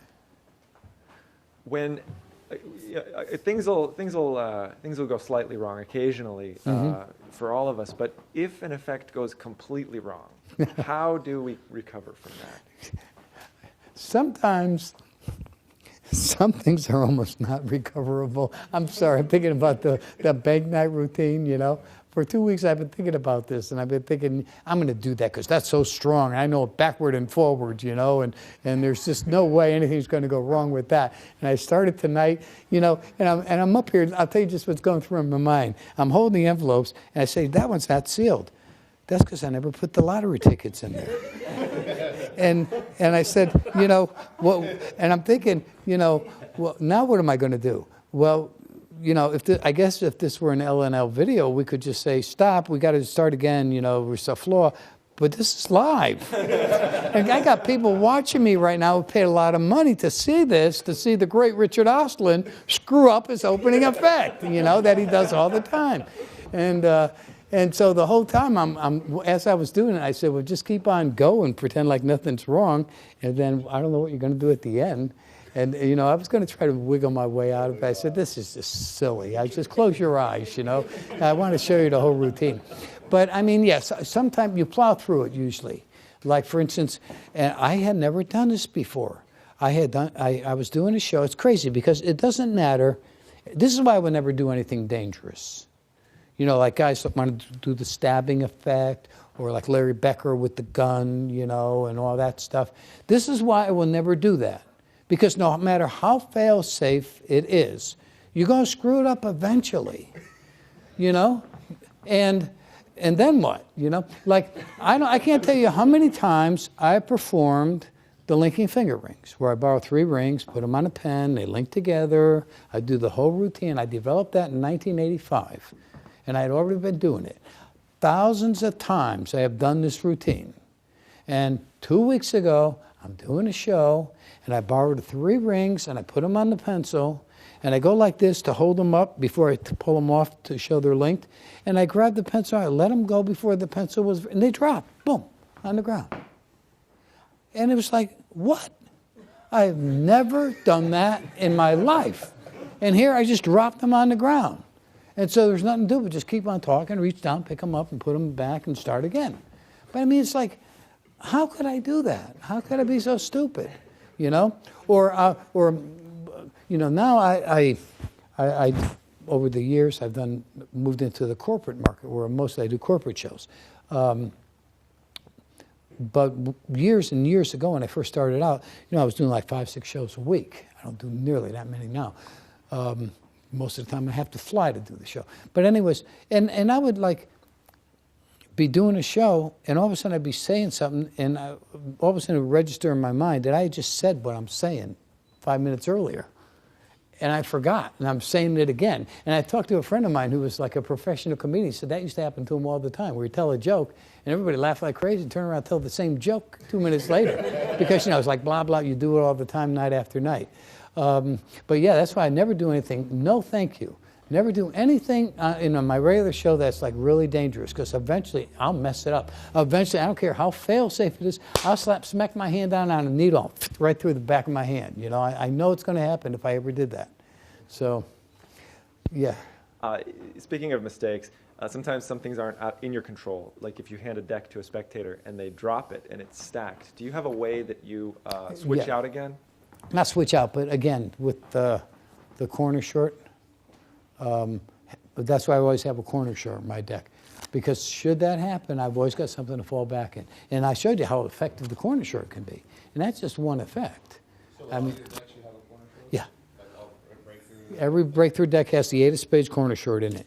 And that's because in one of my books, I also have this complete poker routine, where it really looks like a real hand of poker, where you deal out 5 hands, and the people can choose the right hand. They even have options as to what cards. And it's dependent on the 8 of spades being the short card, so I can always cut it and get it where I need it. So I've always got the corner short, and the corner short will always get me out of trouble should that ever happen.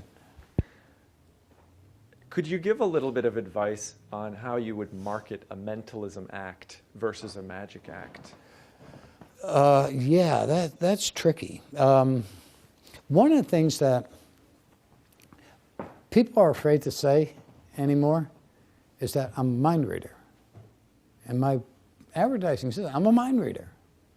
Now nowadays mentalism is more well known, especially with the show The Mentalist, and there's more mentalists around, so people tend to know what that is. But there's something just cool about just saying you're a mind reader. There's nothing wrong. T.A. Waters said this, so I don't feel bad about it, because I had nothing but respect for T.A. Waters.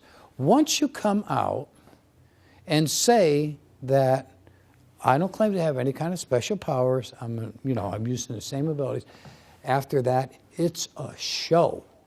Do what you want to do. It's up to you. And don't be afraid to push it too far. Do you think when Stephen King writes a book, he's worried about scaring you too much? I mean, let it go. Let it all hang out. Don't be afraid, you know. I mean, yeah, people get this idea, oh my goodness, you know, I'm going to go out and corrupt everybody's mind. Look, you come out, it's a show, everybody knows it's a show. You say, look at, you know, I'm just an entertainer, however you want to do it. After that, do what you want. You know, it's up to you, and work strong. And you know, as far as creating an act to sell, what was the question again? How to market it or how to create it in the first place? The question was how to market it, how to market mentalism specifically. But yeah, I'd say that shouldn't be the question. Not marketing mentalism. The question should be, how do I market my act? And then, what is my act? How do you develop my act? Now, for me, myself, I'll be honest with you, I grew up at a time when Kreskin was on TV everywhere. I really thought he was cool. I thought I could do that kind of stuff. I emulated him at first. I mean, I imitated him at first. Even to this day, you know, I still probably have some Kreskin mannerisms. But you develop your own style, your own personality. What I am here is who I am. And I just don't try to be anything fake when I perform. My sense of humor, what I do, how I act is totally natural to me. And you have to just make up your mind what kind of, like Max Maven. Max is a good friend. I knew him when he was Phil Goldstein. I knew him before he was Max Maven. He deliberately developed that act. He wanted that character, and he stuck with it all these years. And you really got to admire him. He just created a unique character. If that's the way you want to go, try to create a unique character, do it, you know. Or if but the question is not how do you market mentalism? How do I market me? Because see, this is the thing, and I get going on stuff like this, but I don't want to ever hear anybody say, well, we want to hire Osterlund because we need a mentalist. No, I want to hire Richard Osterlund, and period. That's it. You know, that sounds like, you know, a dime a dozen. We need a mentalist, so we'll get him. You know, no. You know, half the time the term mentalism shouldn't hardly even come up. It's just you. You know. Now, as far as how do you, once you have an act, you know, you can't be afraid to market, but you have to be able to do it everywhere too. That's another thing. I'm ready to go anytime, any place. I'll perform. You know, I mean, half the stuff I did here tonight, you know, is hardly any props. You know, we've got some stuff, but I could do it on, you know, just perform anywhere, any place, and that's what you got to do. You can't be afraid. Now, that's not going up and getting in people's faces and being pushy. But see, that's the neat thing about saying you're a mind reader. You don't have to be. Because somebody says to you, what do you do for a living? You say, I'm a mind reader. Okay, read my mind. That's what happens. That's the next, and so perfect. You know, read their mind. You know, so you don't have to push yourself on anybody, but you got to be ready to go.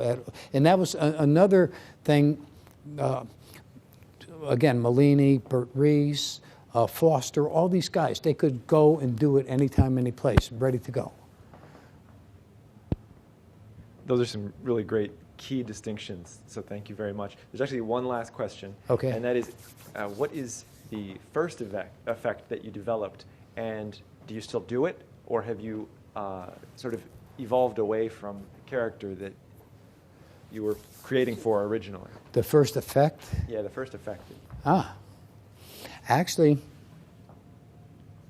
I got to think, because, you know, when I was a kid, you know, like, you know, 7 or 8 years old, and I used to send away and buy stuff, and I used to invent my own magic when I was a little kid, and I because I couldn't afford to buy a lot of magic, you know, because my parents were not wealthy at all. My dad was a tool and die maker. We lived in Bridgeport, Connecticut, and so he would, you know, I would send away back then to certain magic shops, and never anything more than $4 or $5. And then what I would do is I would make up my own tricks. And they were tricks like, you know, I would make up names for them, like Dissolvo. And I would have like 5 or 6 cards that I would put a rivet through in the end. So they were like, they were riveted together, but you could still spread them. Then I had a little hook with a pin that I bent and taped on there, so you could take the cards in a fan and close them up and hook them on your leg and make them disappear. And then I put it actually in an envelope and carefully wrote Dissolvo, you know, as though it came from a magic shop, you know. And so that was, and I had all kinds of stuff like that on poles and tricks like that. But probably the very first effect as far as like, what happened is, the very first effect, professional effect, was a variation of thought scan that I actually sold to Mickey Hades like 37, 38 years ago, maybe 40 years ago, that they never put on the market. I sold it to Mickey Hades something like 40 years ago. It was a variation of what now is my thought scan act. And they just never, I drew up the illustrations and everything and sold it to them. He gave me $100. I said, wow, $100, you know? And they never put it out to this day, so. Well, Richard, you've been so generous tonight with your time. Thank you so much for joining us. Can we get a big round of applause? Thank you so much. For Richard Orstilend, everybody, thank you. The comments and the appreciation has been coming in from online too, so thank you so much. Thank you. It's been an amazing evening. It's been a pleasure, and thanks all for helping me out. Thank you. Thanks.